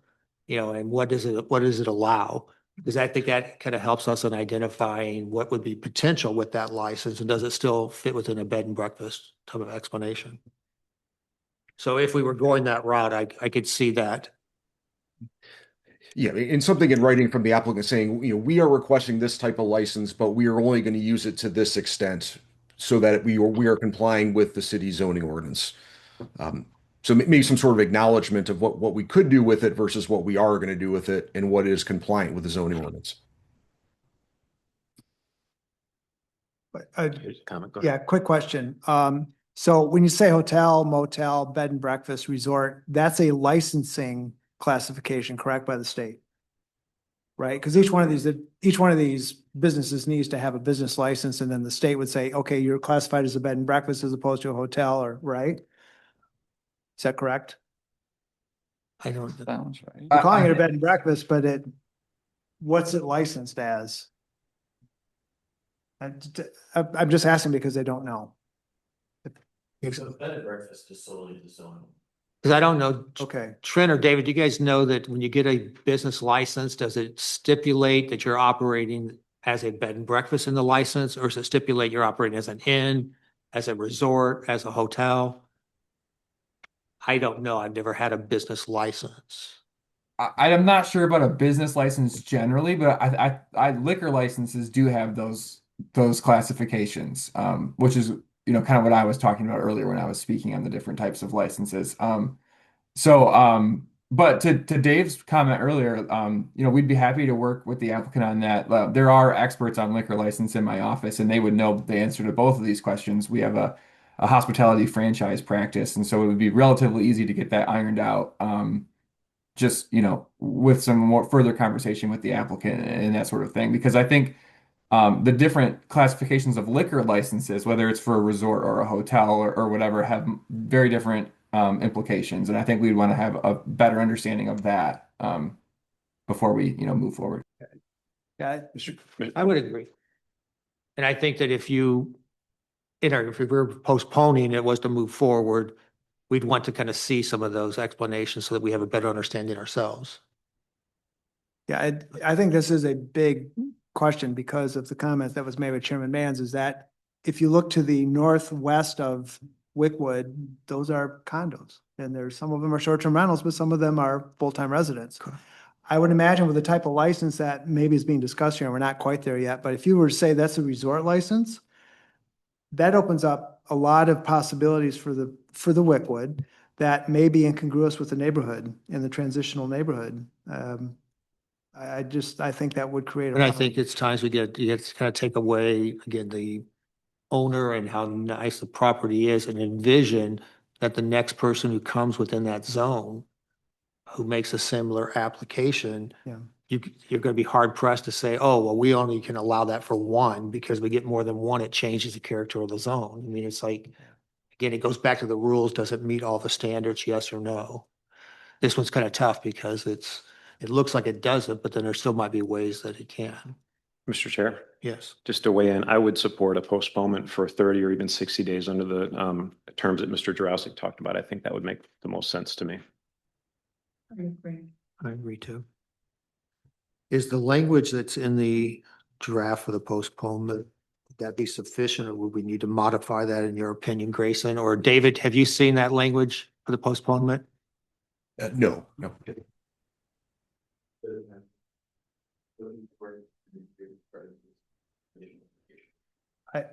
And I would personally go for 60 days. That allows them to come back in 30 days if they haven't done, but I want to give everybody enough time, especially we've got some holidays coming and it might slow the process down. I'm not sure of exact wording. I'm sorry. I didn't mean to cut you off if you were. No, Okay. I think 60 days makes more sense. I agree with that. I that. agree. An additional item, I would want to know exactly what the petitioner intends to do in terms of service of alcohol. Yeah. Is it for brunch? Is it for lunch? Is it weddings? Is it, so I think an additional item would be, and again, however somebody else wants to word it, but the nature and the full nature and the exact nature and extent of their intended service of liquor or sales. I mean, I think there's a difference between, I noticed item number 2 says a site plan illustrating post where the liquor sales would occur. I think there's a difference between service of liquor, of alcohol, meaning, like you were saying, a bottle of wine and in a bucket of ice, versus sale of alcohol. And that I don't mean to go off on that one, but so I think something else. I want more specificity other than a copy of the letter from on Wickwood Inn Stationery saying, gosh, this is kind of what we're thinking about, and it would be kind of nice if we could do this. And I'm not saying that's improper, but I think that would be necessarily part and parcel of what the postponement is, should have. Yeah. So like on the current draft of postponement, we talk about providing a copy of the licensing. This is number 2 where it says providing a site plan illustrating the purpose of, we said when and where alcohol service or sales would occur. It says provide a site plan illustrating proposed location. Right, I'm just saying, if we changed it to say when and where the alcohol sales or service. Okay, yeah. And then And I don't know where the nature. That's what I was The wondering, independent nature. does 3 kind of get into that where it says demonstrate through a targeted impact statement how the proposed on-premise alcohol service within the bed and breakfast will maintain the intent of the existing use and preservation of character of the surrounding neighborhood? When we could go ahead and we can talk about further intent. And I guess item 4. Because the other thing I guess that I had down, if we we're going to do it that way, would be, is it for overnight guests only, or, it's the who?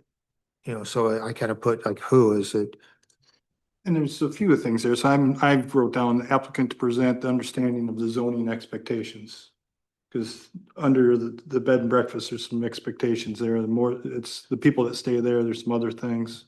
So those are the words that I thought made sense. For them to present what the understanding of the zoning expectations.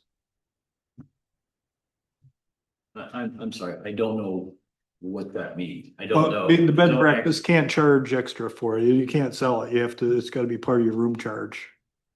Is the one that. Because under the zone that they're Bed in, and they breakfast, can't. under do the bed that. and breakfast rules, yeah. Okay, I see. There may be a couple other things, but that's the one that, So we would have like 4 would be, who would be the intended overnight guest, third party, public. And then zoning and expectation, understanding. the understanding of who they can serve to.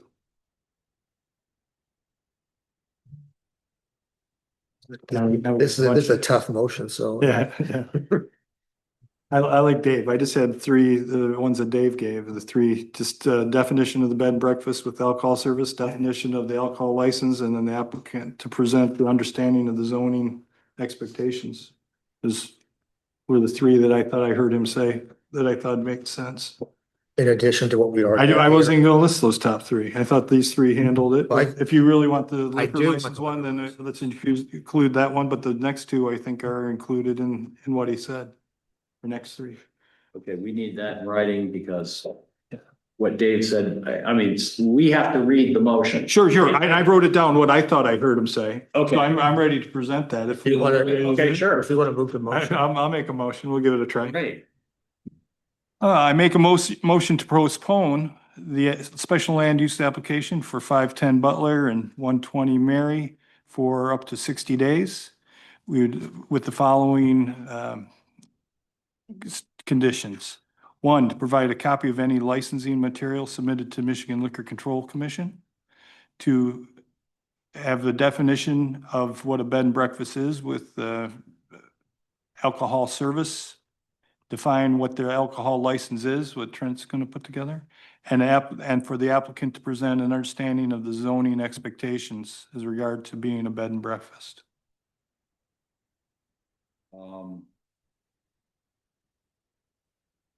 I can support that with a friendly amendment, Sure. that the petitioner provides specific details as to anticipated service of alcohol, including to whom, when, and where. So the applicant to present understanding the zoning conditions with who will be served and where they will be served alcohol and when they will be served alcohol on the premises. Yeah. You got that? Yeah, sorry. Okay, no. Great. Sure. With that, I support.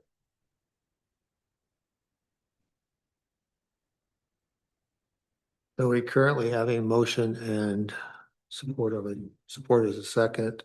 We can then move to a vote, a roll call vote.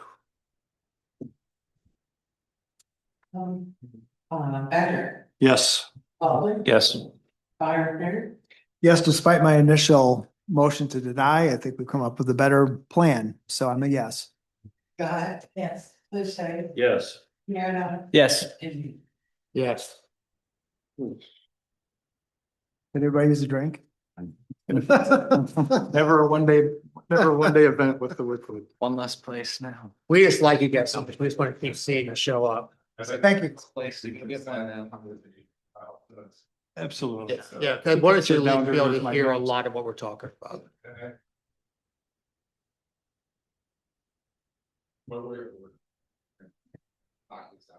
And it was clear now vision what's gonna happen.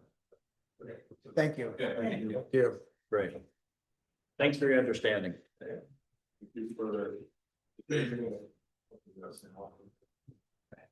Fence. You know, like where and when it happened. Yes, yeah. There we go. Have a good night. Thank you. Trent's getting nervous. He's looking at the time and looking at his sign briefing. He's like, I- it's been postponed how many times? I could do signs in my sleep now, so if you guys want to keep going. Well, I want to tell you one thing, it's really pretty clean, so I think it's going to be a lot faster than previous. Yeah, I'm ready to go fast today. I'm ready. All right, so that concludes new business, which takes us on to old business. The first item under old business that we have listed is the master plan, the proposed project scope. And David, I believe that's you, and I know you kind of updated the memo that's in our packet, starting on page 55. We previously kind of laid this out, and now this is just kind of a little bit of an update, correct? Yes, Mr. Chairman, I thought we'd just do a quick update on the objectives, the formal steps, and then the scope. Grace and I have been chatting about the next steps in the process, and we're really getting into this, later phases of phase one. As you recall, the initial phases of phase one that's really our well publicized effort where we're getting the word out, doing the survey work, have the open house. And then the second part of phase one is really kind of the more of the behind the scenes work, as well as some invite only type roundtable discussions, one-on-one interviews. And then we'll also do demographic analysis, character area study, existing land use study to really give us the basis and foundation to actually do the planning work, which would begin probably in the February timeframe. So if you look at it's page 2 of the memo. I'm not sure what it is on in your packet though. Really, our Page next step. 56. Okay. 56 for us in the room. Okay. So yeah, page 2 of yours. Yes. Okay. So we're on the scope here, and so shown here, struck out are some of the things that we've already taken care of. And Grace and I had mentioned today we're going to send out an email and ask for suggested folks who you may want us to have one-on-one conversations with, or roundtable discussions on special topics. So I think we can probably take our main 5 or 6 focus areas of the plan and schedule roundtable discussions just to get a little bit more in depth on what we've heard throughout the survey process, as well as our first open house event. So it's a little bit more of kind of like an intimate, more smaller group, hands-on type discussion with a specific invite list. And we'd really be looking to the Planning Commission to help suggest who should be involved in those. And then, one thing I think is going to be really important, it really goes back to what what the Planning Commission and you, Mr. Chairman, had mentioned about looking at the areas that are appropriate for certain uses based on the characteristics of those areas. So in that, I think it's 5A there would be to study the conditions of the community, including building form, development patterns, assets, opportunities, land use. We'd be doing a character analysis as well as like an existing land use map to really determine the unique aspects of certain neighborhoods, find natural boundaries between existing character areas that would help us to develop the future land use map. So again, long story short, we're going to be doing a lot more analysis in the later phases of phase one. And then toward the end, we'll all come together probably in January or so just to report back on what we've learned, to present the character analysis, and then really set the stage then for phase two, which is going to be that's where we will have the full planning commission workshop type meetings probably for 3 months or so, talking about all of our major topic areas, and that will all be influenced from the data and the background work we do in phase one. So from there, I mean, we are going to prepare a more formalized scope and budget for Grayson and Ryan, and that may end up needing to be approved by Planning Commission and Council. We'll chat with Ryan and Grayson about that. And then other than that, just happy to hear any other comments that you have tonight. Grayson and I were also chatting about the question we asked last time, how else can we look at the data from the survey? If you have any other ways you want us to pull the data, whether it's from residents or business owners, you feel free to email Grayson. Otherwise, we can certainly do that during the process. So as things come up from a roundtable discussion or a future planning commission meeting, we can pull that data in at any time to be able to get more specific data from a certain group on a certain topic. Yeah, Dave, I think that would be, especially as we start to get into focus groups, I'm thinking like if you had a focus group of business owners, Yes. it would be nice to kind of have what was the business owners' responses to the surveys and be able to try to have that data available. Then when you're talking to the group to see if they have a similar feeling and what was the alignment between that versus the overall, kind of response. Regarding is there action plans, Grayson, and you can answer this too, that you need from us? Yes, we can send over ideas of individuals and groups, but timing of it, if we wait until the December meeting, you're putting those invitations out, the interviews aren't going to happen until January at best. So I don't know if you guys have kind of talked about it. I don't want to spend time here tonight trying to put a list together, but I'm thinking, probably most of us think, that I don't know if you have individual names or if you have like groups. I mean, I'm assuming that you want to talk to business owners. You wouldn't mind talking to some of the some of the property management companies. Obviously, residents that are in different zones. Yeah, these are discussing today. If you guys just want to send any of those ideas back to me, I will make sure it's an organized format for us to go over at our next meeting, so that any duplicates will be in there, but everybody's inputs will be in one place. Yeah. And I think with that, I think January would probably be a good time frame to schedule those roundtables and in-person meetings. I think if we can just kind of plan and get the names over the next couple of weeks, we can really take the December time frame to do more of the background work under 5A, B, C, and D. So that's study the conditions of the city, housing assessment, demographics, base maps. So there's a lot of work that we could be doing, just kind of during these quieter holiday weeks before we round everybody up in January. Perfect. The other thing that, and this is perhaps for Russ more than anyone else, but just the data that we've gathered, I'm sure council is considering all of that relative to the strategic plan. We could be meeting shortly, usually in December. Yeah, we actually had, thank you for the question, Commissioner Gaunt. We actually talked about this at our workshop yesterday.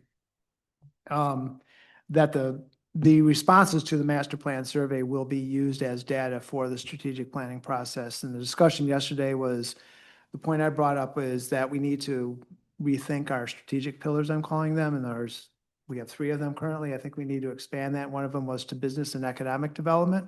So more discussion to come. I've asked to have that workshop so we can use the information coming back from the plan to help inform what we want the strategic pillars to be. Then that would then extend into a formal strategic planning session, which we've done in the past, probably sometime in January. So that's still being fleshed out. But I would, thank you for the question. I would encourage, if we haven't already done so, maybe David's done this, is this could easily be dropped into an AI tool and you could pretty quickly summarize kind of the themes and so forth. And I think that would be helpful for the community and council too. There's a lot to read. There's a lot of interesting comments in there, a lot of personal comments as well. But I think we could use AI to help us kind of get a head start on that, as well as to start to figure out maybe how this is all going to look. If that hasn't already been done, I would highly suggest we do that.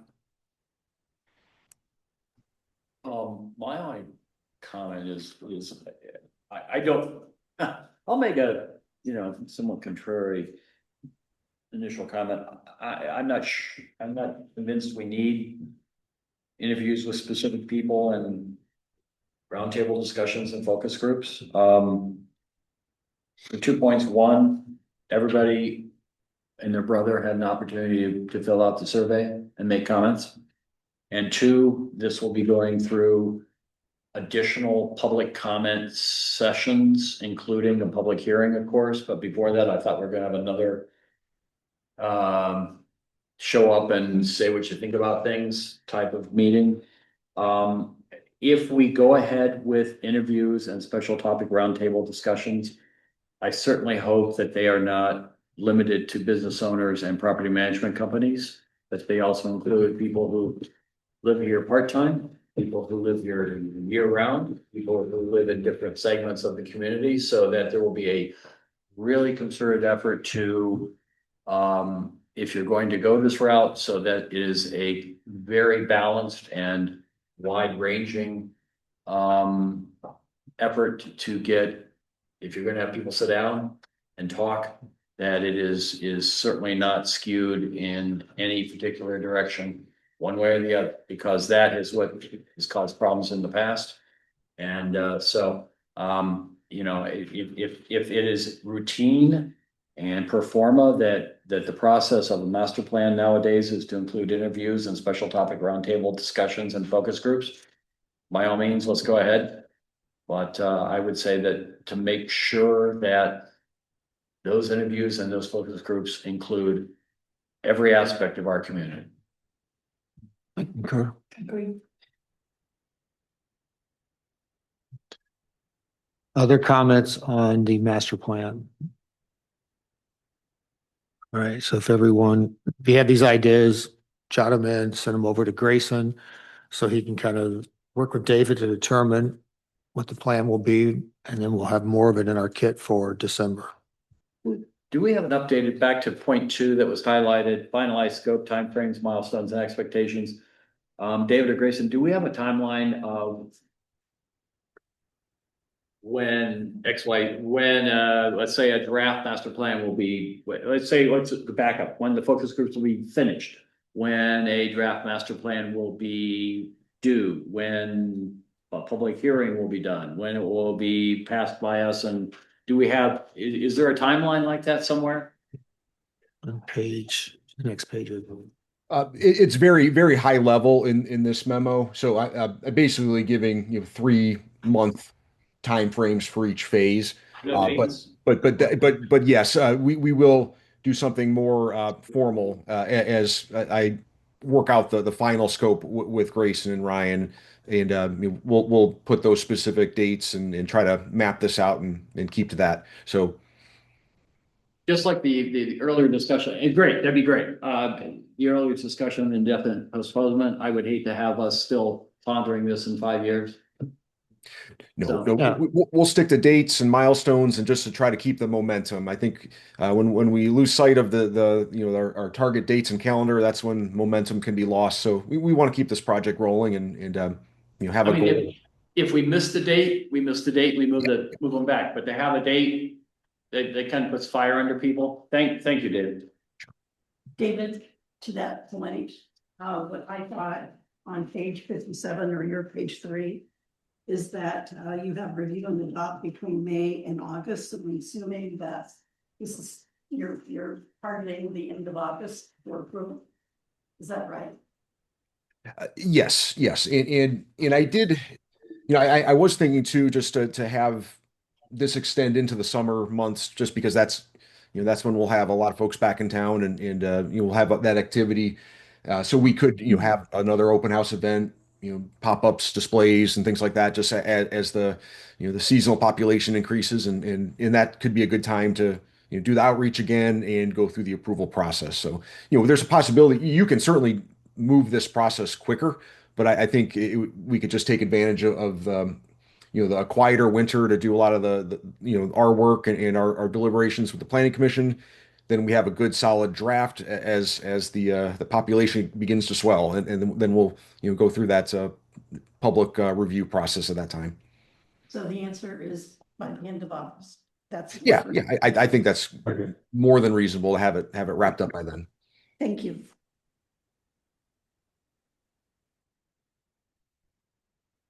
All right, that concludes the agenda item on master plan proposed scope.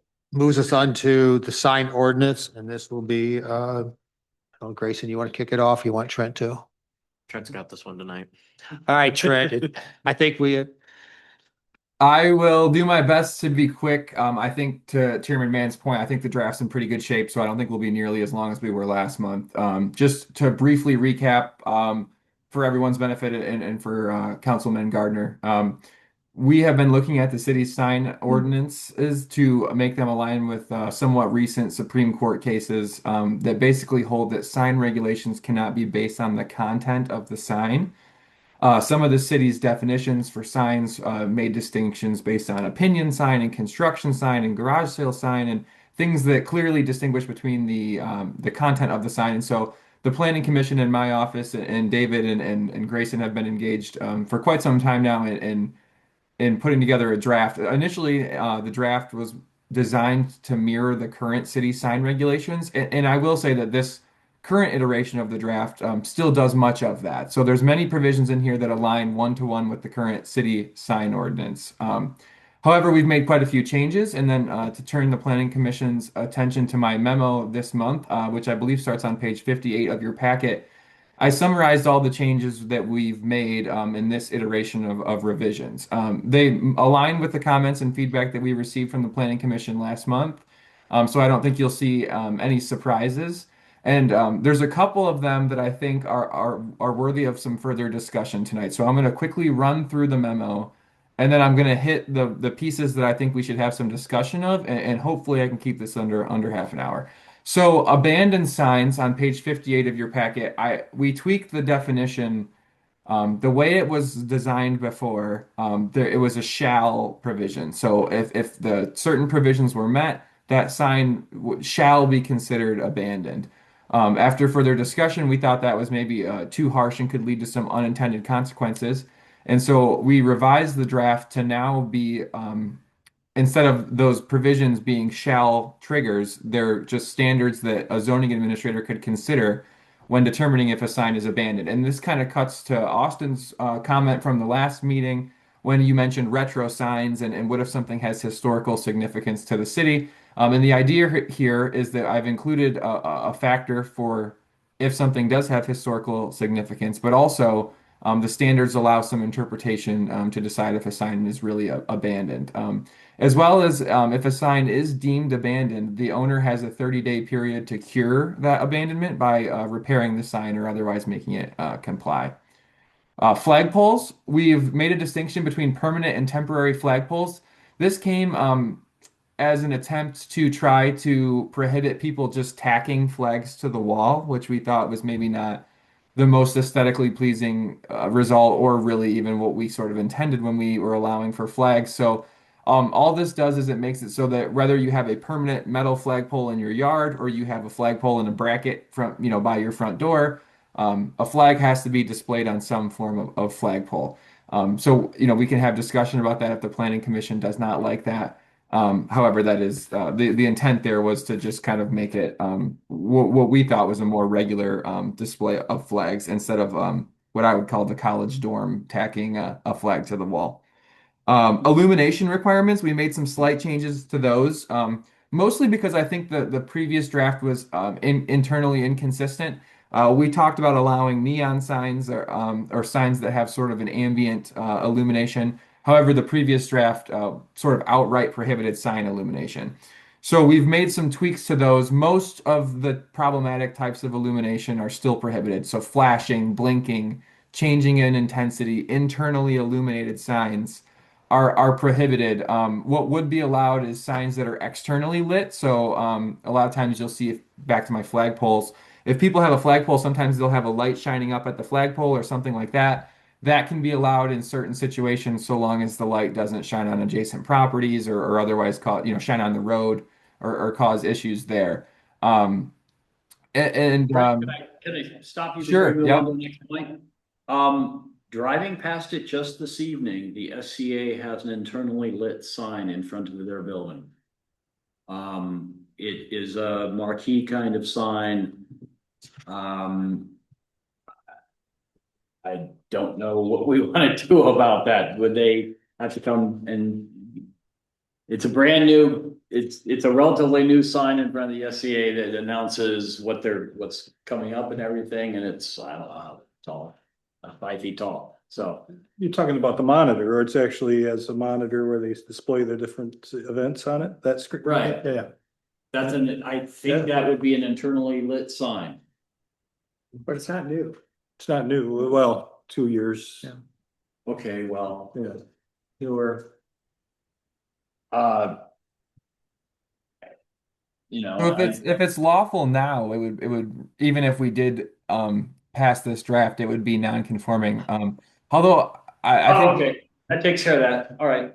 yeah, but I think that's a good point, and I think we should look. I honestly don't know, I guess, under the current sign regulations, if that would be lawful. So that might be something to look into for Grayson and me to have some discussion about. But if it's already existing and it was put up lawfully, it would be okay. I just noticed it driving here and I had read this and I thought, oh, it's an internally lit sign. And of course I mean, if the planning commission wants to consider allowing internally illuminated signs, we can discuss that too. But I don't know, is there a consensus on that point? Do we want to prohibit or allow those types of signs? I was struggling to see the difference between that and neon sign, so I don't really have a. Yeah, I mean, as long as it's not obtrusive to the passerbyers or someone driving down the street, kind of what we laid out with the illumination. I have Okay. a question, not about that, but about, was any consideration given to dark sky in terms of lights flashing up, shining up versus down? The current draft does not mention dark sky, but I think that that's a perfectly reasonable thing to include, and we could include, it would just be one sentence to add that an externally illuminated sign would have to be dark sky friendly. Because I Right. believe it's just certain bulbs or colors of light that are dark sky friendly. So I think it'd be pretty easy to implement. Good, thank you. Yeah. So I agree with that point, by the way. That was good. okay, so next draft I bring to you guys, maybe I'll include some provisions about internally illuminated signs to allow those in certain circumstances, and I'll also include some dark sky friendly language. Going on to neon signs, still on page 58, we talked about this last time. We did revise the definition of neon signs to allow for certain types of LED signs. And this was, if you all recall, was the context of the open sign, your kind of quintessential sign in a store window. So I think those definitions make more sense now, and it was brought up last time that we don't want to accidentally prohibit an LED style open sign just because of using the word neon. So we kind of broadened the definition there. My only comment about this is that I implemented the Planning Commission's 12 square foot number that we discussed last time, and I just want to make sure that we're still comfortable with that number. 12 square feet would be like a 4x3 sign, which I think is a relatively large open sign. If we're so if we're only contemplating neon signs in very limited capacities, I would say maybe we could take a look at that 12 square feet. But if we're comfortable with that, it's definitely not an egregious amount of signage. I think it's reasonable. We can leave that as is. Use of the property versus, or I'm sorry, use versus property. This is sort of a semantic change. We just, throughout the draft, we had previously used the term residential uses and non-residential uses. We've just changed that to now be residential property and non-residential property. It aligns with other city definitions in the city code and makes more sense, frankly. Off-premise and on-premise, we've clarified the definitions to include is meant to draw attention to. There was some discussion about the term advertises being sort of too narrow. And frankly, I agree. And so I think that that's a change just to make it a little bit more clear on the definition side. And to be just to back up, I know we've talked about this before, but content-based discussion, there's a case called City of Austin where they make a distinction between on-premise and off-premise cases. It's a Supreme Court case. And in that case, they uphold a definition that uses the term advertises. So even though that in a way does require some looking at the content, it's upheld by courts because it's placed under the time, place, and manner restrictions. Because you're actually not looking at the content of the sign. You're just looking to see if that content relates to what's on that premises. And so that's a upheld and legally defensible distinction. Attached signs, we just made some brief, very minor changes to those sign provisions. I'm not sure that that's even really anything of note. Portable signs were removed at the Planning Commission's direction. Those are the signs that are like a vehicle that it is itself a sign. Okay, flags. I think this is one that is. Trent, could I jump in just for 1 second? Yeah.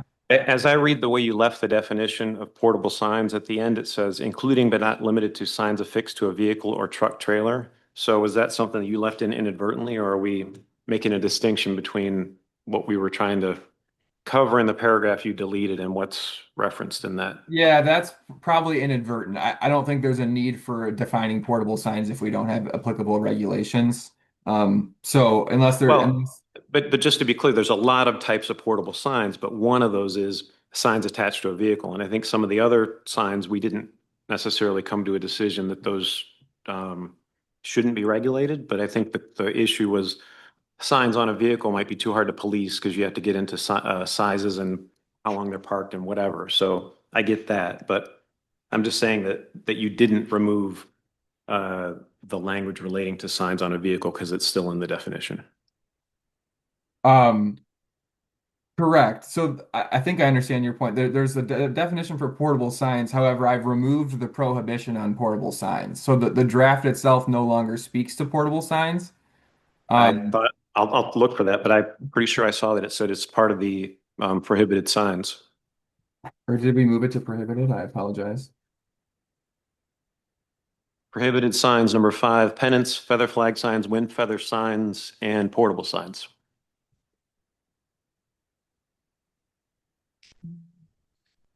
And again, I don't think we reached a conclusion among the group about all of those types of portable signs. I think it was just, for example, graphic wrap vehicles would be really difficult to police.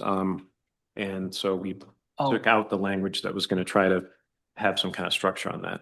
Right. And you're correct. So I think this is inadvertent. I did remove a section that dealt with like the truck types of signs.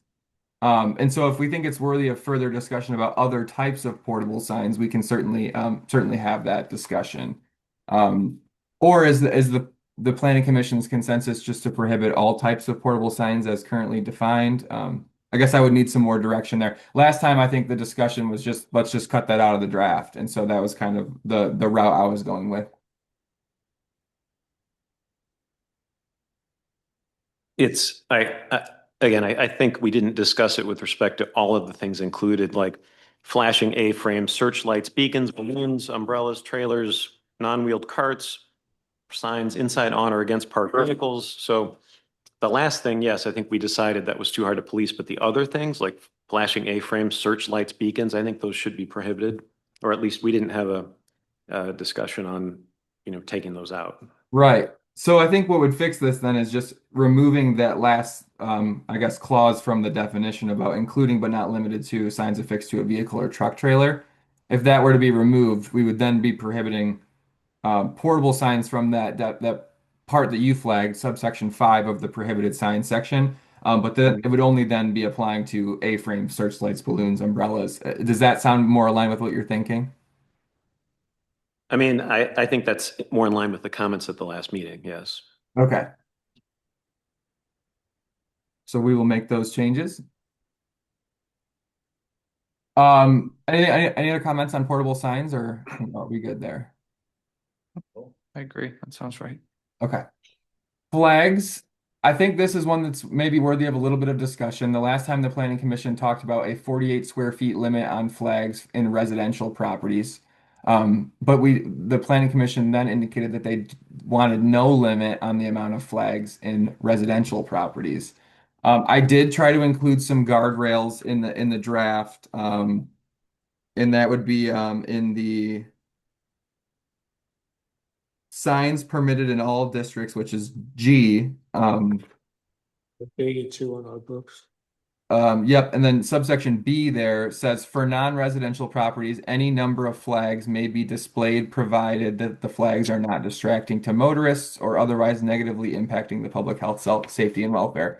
It's not a super defined, I guess, guardrail, but if a flag was becoming a distraction, I think it would give us a basis to enforce against that. But I just wanted to reiterate that the current draft has no limit on that, and so you could potentially have quite a few flags. And just wanted to make sure that I was understanding the planning commission correctly at the last meeting, that that was the intent. So any number of flags, as long as it's not distracting to motorists, would be allowed. In non-residential. Yep, yep. Question on this. And maybe it was discussed, so if it was, just remind me. So there was a bit of a discussion, I think this summer, about there was an effort by the business community to put up those open flags and putting them into basically a flag stand on their building. So they were extending into the public right of way. Would those be considered flags, or is that something different? Because there was some, just remember hearing from some business owners that they were told that those weren't allowed. So I'm just trying to understand, would those be classified as banners, flags? Would it be? I think it would be classified as a flag if I'm understanding what you're describing correctly. Like if it's a typical, like on a flagpole connected to the flagpole at one end, then I think it would be deemed a flag in that circumstance. Yeah, these are not on flag poles. They're in like a little flag mount Right. on your, like I've got one in the front of my house for the American flag, which is resident property, of course, but Right. and a number of community, and as a matter of fact, the business community at one time altogether got these flags and put them out. And again, I'm just asking how those would be, are those still allowed? Would they have to get right of way permits under this? Yeah, I believe Yeah, it so- it's written they need a right of way permit. And I think the answer One is of those yes. would need a right of way permit. If they're not above 7 feet, is that it? Yeah. If they project into the right of way, they would need a right of way permit. Do people understand what I'm asking? Yes, we do. We did not discuss that though. I just don't see how that would be in our interest to have those have to have individual right of way licenses. And That's a lot of work. it's a lot of work. I remember we had some conversation about it, and we were talking about should they have like a minimum height, which I thought we did have a 7 foot. Well, that is in there. Yep, that's in there. But these would definitely, they would be shorter than 7 feet. So imagine it's right out like the door usually, right? Yeah. Be like if they flew an American flag, but in this case, an open flag. Right. Yeah, because if they were 7 foot or higher, but if they are lower, they are kind of a pain for people walking down the street and trying to avoid it, but. I'm not aware of anybody, blocking the right of way, but they Right. do extend into the right of way to some extent, so. I just see that as being a lot of work. For us to have to, I feel like they're above what would interfere with the right of way, so I don't know what the dimension is. I haven't measured them, but I don't know that they're 7 feet, but maybe that's the number that needs to be discussed, but I agree. I wouldn't want to have to do paperwork for every one of them. Let's put a flag out, right? so they would be considered flags. Yes. So is there a consensus that if the lowest point of the flag is above 7 feet, we don't think it should require a permit? Is there a consensus? Is that what I'm kind of hearing, or a right of way permit? The lowest point, 7 feet. So like, I Yes, guess what I'm we would saying is like, if definitely you could walk clear under it with no issue, maybe we wouldn't want to permit those, or maybe we don't want to require right of way permits for flags at all. The current draft does require them if they project into Right, the right of way. that's the reason I'm asking the question. Right. Mhm. So yeah. So if there's a consensus to change that, I'm happy we could remove it. We could have a certain height, limit. Um, You know, I'm looking at the definition of banner. A temporary flexible sign directly mounted on a building. Or a support on a building. Or between two poles, which doesn't apply, not including flags. Isn't it a banner when it says open? And if it's a banner, then we don't have to worry about, there's a separate provision for banner. It isn't a banner attached to the building. This is where it's actually hanging from a pole. Well, read the definition of banner. Yeah, directly mounted to the building or support on the building. Temporary flexible sign directly mounted to a building or a support on a building. Pole could be a support. That's Right. funky. So But I'm trying to avoid every single business having to come in and say, yes, my thing is over 7 feet tall. I'm not sure some of them are actually presently when you walk through Right, downtown. Yeah, I don't think they are, but they're, I think most of them are not. You'll walk right into them. Yeah. So if they're a banner, Typically, a banner's attached to a building, Attached to the flat. building, it's flat to the building versus these are hanging from some type of pole or some type of apparatus that's allowing it to hang out into. But I think what Mark's saying is our definition gives more than that. So maybe we could have a city interpretation that open signs constitute banners for the purposes of the sign ordinance. That's it. the only problem with the banner is that the banner shall not be displayed for more than 3 14-day periods between January 1 and December 31. So if we say it's a banner, we just cut that provision out and say you can have a banner anytime you want. So I don't know. But I'm trying to simplify this for business owners, which As was am I. which was Russ's point as well.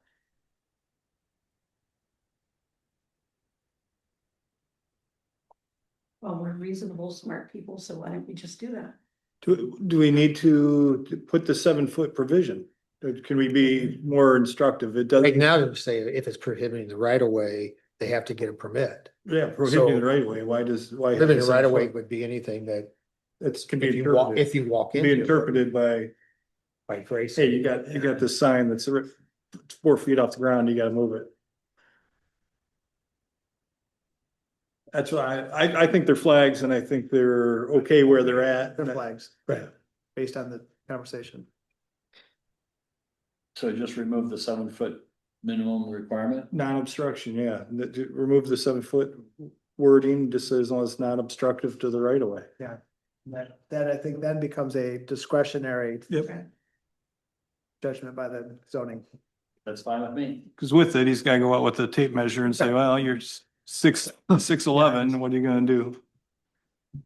And so no permit then is what I'm hearing then either, right?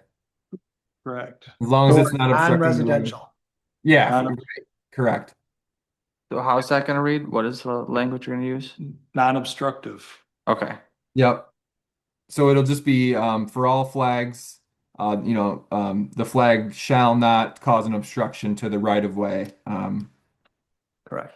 Yeah, I think that's pretty much all we would need. Something Will like that give Grayson the discretion he needs to be able to, for an open, because I any jackbutt can go and be like, oh, I'm bumping into this open flag, it's in the right of way, but I guess technically these could all be in the right of way, but can Grayson have that discretion under this language, Trent? Yeah, I think we could add that in. And that was kind of a crude explanation of the language. I think I would probably go with something more of like not causing an obstruction to the right of way as determined by the zoning administrator or something to that effect. That would give him the and maybe we'd even add more and say not an unreasonable obstruction, which I know unreasonable. There's enough lawyers on the planning commission that you guys can probably get around reasonable. And I think that helps a little bit to make it so that if it's not unreasonable to the regular person, like if I'm relatively tall, if a flag sort of is up near my head, like I don't think that's unreasonable. But if it's like a full body thing, I think that is unreasonable. And so maybe that would give it a little more specificity. Perfect. Sounds good. Awesome. Okay, so flags I think we're good with. And just to reiterate, we're good with the no limit on non-commercial flags. Or I'm sorry, on non-residential property, no limit on the number of flags just to reiterate. Everyone's good with that? Yes. I'm Okay. good. All right, temporary yard signs. There was quite a bit of discussion about these, and the planning commission landed on a 48 square feet requirement for temporary yard signs. What I then did was I interpreted, and correct me if I misinterpreted the intent, but I understood that to mean that residential properties could have 48 square feet of signs, period, regardless of if it's on premise or off premise. So that kind of simplifies the draft. And then of course there's the 6 square feet per individual sign requirement. For non-residential properties, then only on-premise signs may be displayed, and they have the same 48 square footage requirement. And that's a holdover from previous discussions we've had where we've said that we don't think that non-residential properties have as much of an interest in an off-premise sign. Now, with this change that we've made now, because what we did, and maybe it'll help to, if you recall, we had an exception for on-site service. If you have exterminators or construction or landscaping, things like that, on-site service, you were allowed to have an additional allocation of signage. Now that we've made it so that the total cap on the signs is no longer like a maximum of 3 signs, it's a total square footage. I think it removes some of the need for that on-site services distinction. Where I do think we could still use the on-site services distinction, though, is for non-residential properties. Currently, a non-residential property is not allowed to have an off-premise sign. But I think if say a non-residential property was having construction work done and someone put out a construction sign for whatever contractor was hired, that contractor is a business that's taking place off that commercial property. So that would be considered an off-premise sign, which would normally be prohibited for a non-residential property or a commercial property. But if we were to tweak the definition of on-site services to allow a certain amount of off-premise signs for non-residential properties, I think that would be a good use of that sort of exception. The way it currently reads is that the on-site services just allows you to have a little bit additional square footage. But I think this is obviously a policy decision, but I think 48 square feet is pretty sufficient for most people, for most businesses and most residential uses. And so I think really what would make the most out of the on-site services provision is to make that exception apply to be an allowance of signs that were not previously allowed. I hope that makes sense. I know it's really into the weeds on the different definitions and stuff, so happy to clarify it. That was kind of the hardest point that I had tonight. Was there a square footage that we were going to allow on the non-residential properties for the off-premises signs? We had not discussed that previously, so that was what I was hoping. If you were open to my suggestion, that's what I would hope we would have a discussion of tonight. And I was thinking maybe it could be something along the lines of like 12 square feet, because again, the maximum per sign was 6 square feet. So if you had a 12 square foot allowance, those properties that were normally not allowed to have any off-premise signs could now have 2 6 square feet signs, which I think is sufficient for most of what we're trying to do here with like landscaping, building companies, things of that nature. I think a standard smallish sign is 18 by 24, which would be 3 square feet. So 12 will allow you to have 4. Yeah, right. I was thinking the maximum of 6, but I think that would be a reasonable number for that. I would agree. Yep, sounds good. Yeah, I agree. Okay, perfect. So I'll tweak that for the next one, but I think that's the most logical way to do it. So, and maybe the easiest way to break it down is now that residential and non-residential properties can have up to 48 square feet of signs. For residential properties, that means off-premise and on-premise. For non-residential, that means only on-premise unless they have on-site services, in which case they could have 12 square feet of off-premise signs. Which I think is the most logical way to do that. Sounds good. Awesome. Turning to the draft, I put a placeholder in for attached signs on boat docks. There was just one blank that we missed last time, and I put 12 square feet in for that. And so if there's any objection to that, I can change that. But I just thought that seemed to align with what we were kind of doing before. Yeah, I saw that. I thought it was fine. Okay. That's just me though. Hearing no objection, I'll just keep moving along. Sandwich board signs, we revised these to clarify that a right-of-way permit is required. The signs must be displayed, or I'm sorry, but if a sign is displayed by the same business in the same location for the same duration, that right-of-way permit can continue year after year. So they don't have to come back every single year. Which we thought was a reasonable way to kind of keep tabs on what's going in the right of way, but also not be overly burdensome to business owners who put out their sandwich board sign every year. And then also I added some language that I pulled from the social, or what is it called? The outside dining provisions in the city code, that requires it to not extend past the building frontage of the building that it's, so that so people don't put their sandwich board sign down the sidewalk from their business. But Trent, I guess, Go ahead. one question, excuse me, Trent, one question I have on that is we do have some sandwich boards that are along like Butler Street that tell you about businesses that are over on Water Street. Yep, at the corner of the. And so that's a sandwich sign where the businesses that are being identified, is that like a public service sign or is that Is it put up by the city?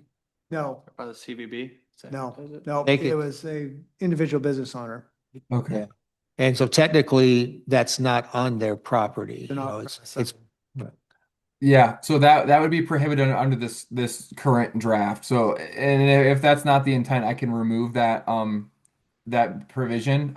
But we were just thinking as we were discussing that we wanted to kind of avoid that as a general principle. Like we don't really want people putting their signs elsewhere, but in that circumstance, it sounds reasonable. So I'm open to whatever the planning commission wants to do in that regard.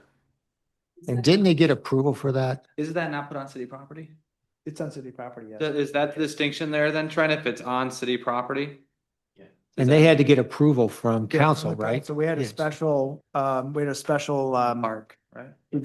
revocable license, I think. But we could have something that it can't go past the property unless you have special approval from. Yeah, council. yeah, I think that would make sense. Yeah, I'll have to look into that a little bit more as far as what the approval mechanisms look like for city council approval of those types of things. But I think that's reasonable. It would just require an additional level of approval to put it away from your own property, Yes. like a revocable license, which makes total sense to me. Which Yeah. is what we did for that one.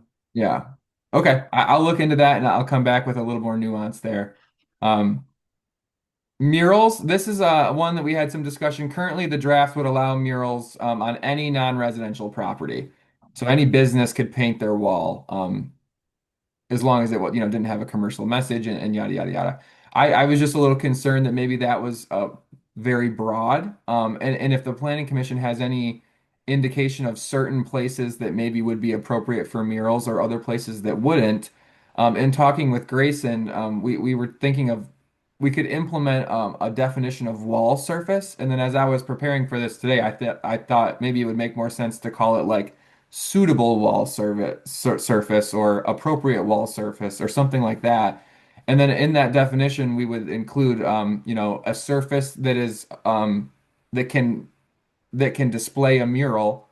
And then we would add the parameters in about what an appropriate wall surface would be. And I've included some examples. Maybe it would be corner lots. Maybe it would be walls of a certain size. And so I understand it's kind of difficult in the abstract to think about that, but the gist of this is just kind of asking, are there any limitations we want to put on where murals can go? Other than the current limitations, which is non-residential properties. Well, we do have the issue of the Historic Society, because we tried to have a mural on Butler Pantry and there were some issues they pushed back on that. So I don't know where there would be suitable walls downtown at this point, being all inside the historic district. Yeah, and he has it in there that you It need to is get good. approval from HGC, so. Okay. I like having it broad because I know that it can be cabined by the city and other places through the HTC, so. And I Okay. think that's really where the suitable wall is, but that's just my opinion, because I'd like to preserve the ability for the city Same to here. have I'm fine with that. As I mentioned last time, I love a consensus that requires less work, so. Perfect. Approval of signs in the right of way. We've had quite a bit of discussion on this, and I just wanted to get the planning commission's sense of what we want that to look like. I'm not suggesting that we have to get into the details of the standards and stuff, but I was just wondering if we think that should be a zoning administrator approval or if it should require a more robust approval process. And then my thinking is that regardless of what you sort of provide, we'll come back with some standards that we think would be appropriate for considering that. Trent, currently, the right of way requires city council approval. Is that correct? I do believe it does require city council approval, although I was looking at the hardscape policy, I believe it's called, and I think it's silent as to signs. So that was my thinking here, is that we might want to cabin in some additional parameters because to Councilman Gardner's point, when I looked in that policy, there was things like potted plants. I believe you would need city council approval to put that into the right of way, and there was a bunch of other certain structures and things like that. But it was silent as to signs. So I was thinking, go ahead. No, I would say, thank you. And I can always do a quick straw poll of city council Monday night. My opinion of this would be is that we continue with the current protocol is that all right-of-way signage must be approved by city council. That's consistent with all of our right-of-way usage and revocable licenses and everything else. We would not want to create an exception that would put the zoning administrator into a difficult position if something were approved administratively and the council were to come back and say, why was that approved? And I think that we should consistently remain where we are, and that's having council approve right-of-way permits. I do like the approach that's being taken on the sandwich board signs, where if it's put in the same spot every year, we don't need to see right-of-way requests every year. That's up to the zoning administrator to, I like that approach. But I think the initial request, in my opinion, should still be approved by city council. Yep.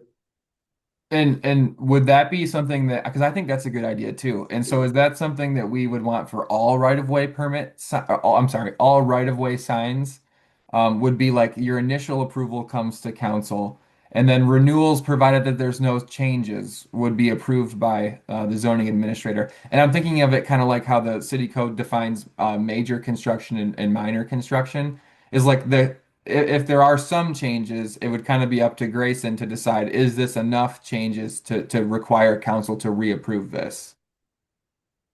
Yeah, and I could take a Paul's straw poll, whatever you want to call it, with city council Monday night, just to see if I can get it's nothing official, but just kind of a sense where council would feel on this. Again, trying to make life simpler for everybody, but also maintaining some control over. Sure. Is that So work for everybody? Yeah, sure.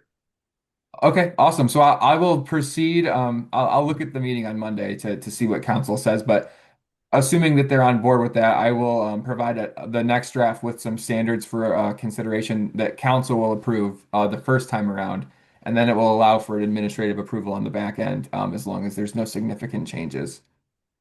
And that's kind of all of the changes that we had made.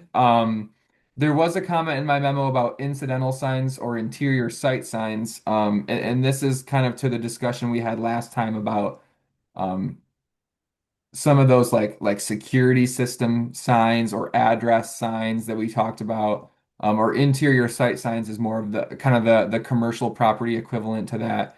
And this was just kind of a point I thought if there was a desire to discuss it, we could have some talks about including those, or it can be something that gets added in later too. I don't know that given the time we want to have a full sort of foray into this, but it was just sort of an additional mechanism that we could include to provide some more leeway on those kind of lower impact signs like the security system signs and that sort of thing.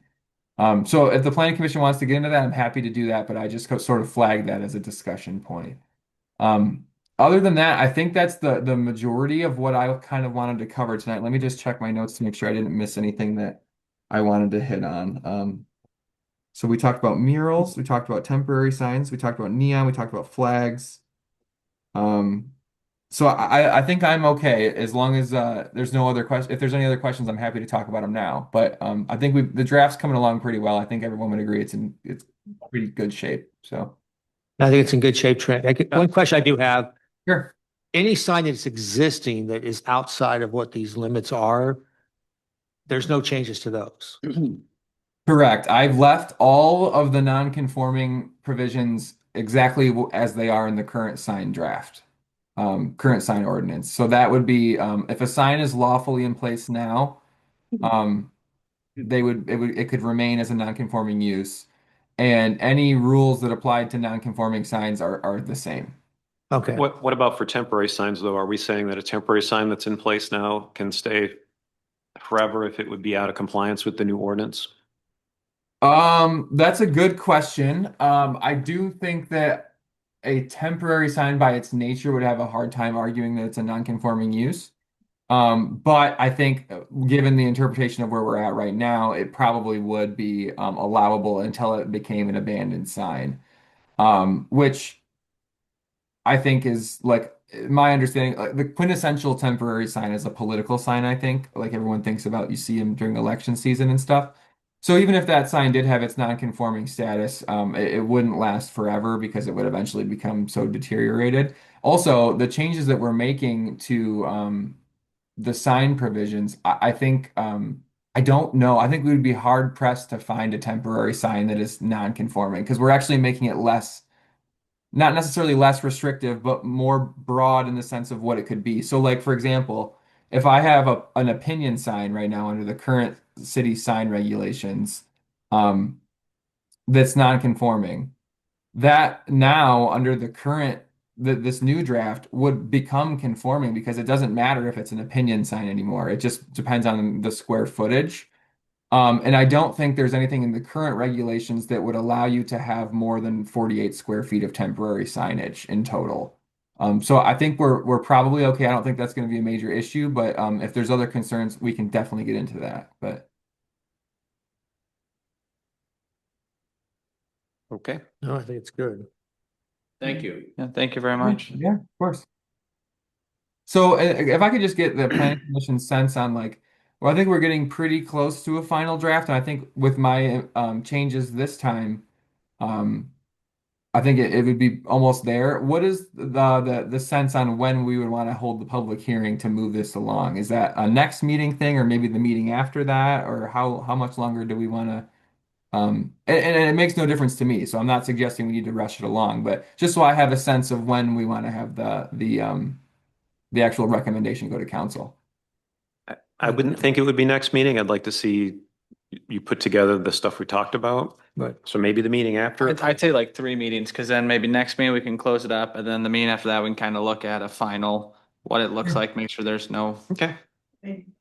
Yeah, I think so. That works for everybody else. Right. I mean, if we see if we see the draft he comes up with next time and we say it's good, then we can also approve it for public hearing in January. Perfect. Just wanted to get a schedule, so that works for me. Okay. All right. All right, well, We're done with this? What's that? We have, Yes. this is our 4th or 5th meeting. Sign's been on here. So Trent usually gets kicked to the back end too. We get a little. Trent, They all like, look at the time, Trent. We gotta move the on. good news is that we don't debate it real long, but the bad news is we don't give you a lot of information either. All right, so that concludes our sign ordinance for this meeting, which takes us on to communications. All communications that we had received, I think were in the kits related to our public hearings, report of officers we don't have, which takes us to public comments. It could be about anything up to 3 minutes. There is no one in the room and there's no one online, so I'm going to open and close public comments, which takes us to commissioner comments. We will start with our newest representative from council, Russ. Thank you very much. I'm glad to be back and good to see some friendly faces and looking forward to working with you again. Great. Yes, welcome, Russ. Back to the Planning Commission. I just want to say I really enjoyed the Wickwood discussion, the debate we had, the back and forth. I mean, I could feel my thoughts changing as we talked about different approaches, and I think we ended up at the right spot. So I thought we worked really well on that, and I was really happy to see that happen. To that, welcome, Councilman Gardner. It's great to have you back and get your experience, especially as we go and get into the master plan, which should be exciting times. And yeah, what you said. And thank you again, Trent. Appreciate everything. It's not a fun area of the law, so it's well done. I would like to simply state appreciation and thank you to Councilman Joe Clark for his service on the Planning Commission. I genuinely appreciated his reasonableness and thoughtfulness so I just think that he added something to the Planning Commission and I wish him well where he is now. You took mine. There we go. I said what I wanted to say. Thank you. Welcome, Russ. I think it's a good meeting. I think we had some good conversation on a couple tough subjects. Other than that, city looks great. The holiday lights are here and it's a good meeting. Thanks. Welcome, Russ. And I want to express my appreciation to my fellow commissioners and that I did watch the October meeting, especially in terms of all the discussion that took place on signs, and really appreciated the thoughtfulness and due diligence. Thank you, Trent and Grayson. Really pleased with the outcome in the process. So just wanted to say that.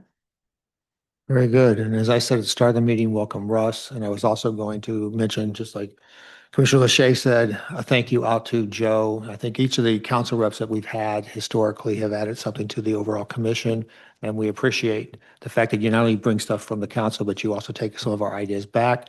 I think tonight was a great example. We had two opportunities to kind of follow what we've said numerous times about if it meets all the standards and you approve it. If it doesn't, then you have to kind of look at it and think, do you deny it? Do you try to work with it? Do you try to postpone it?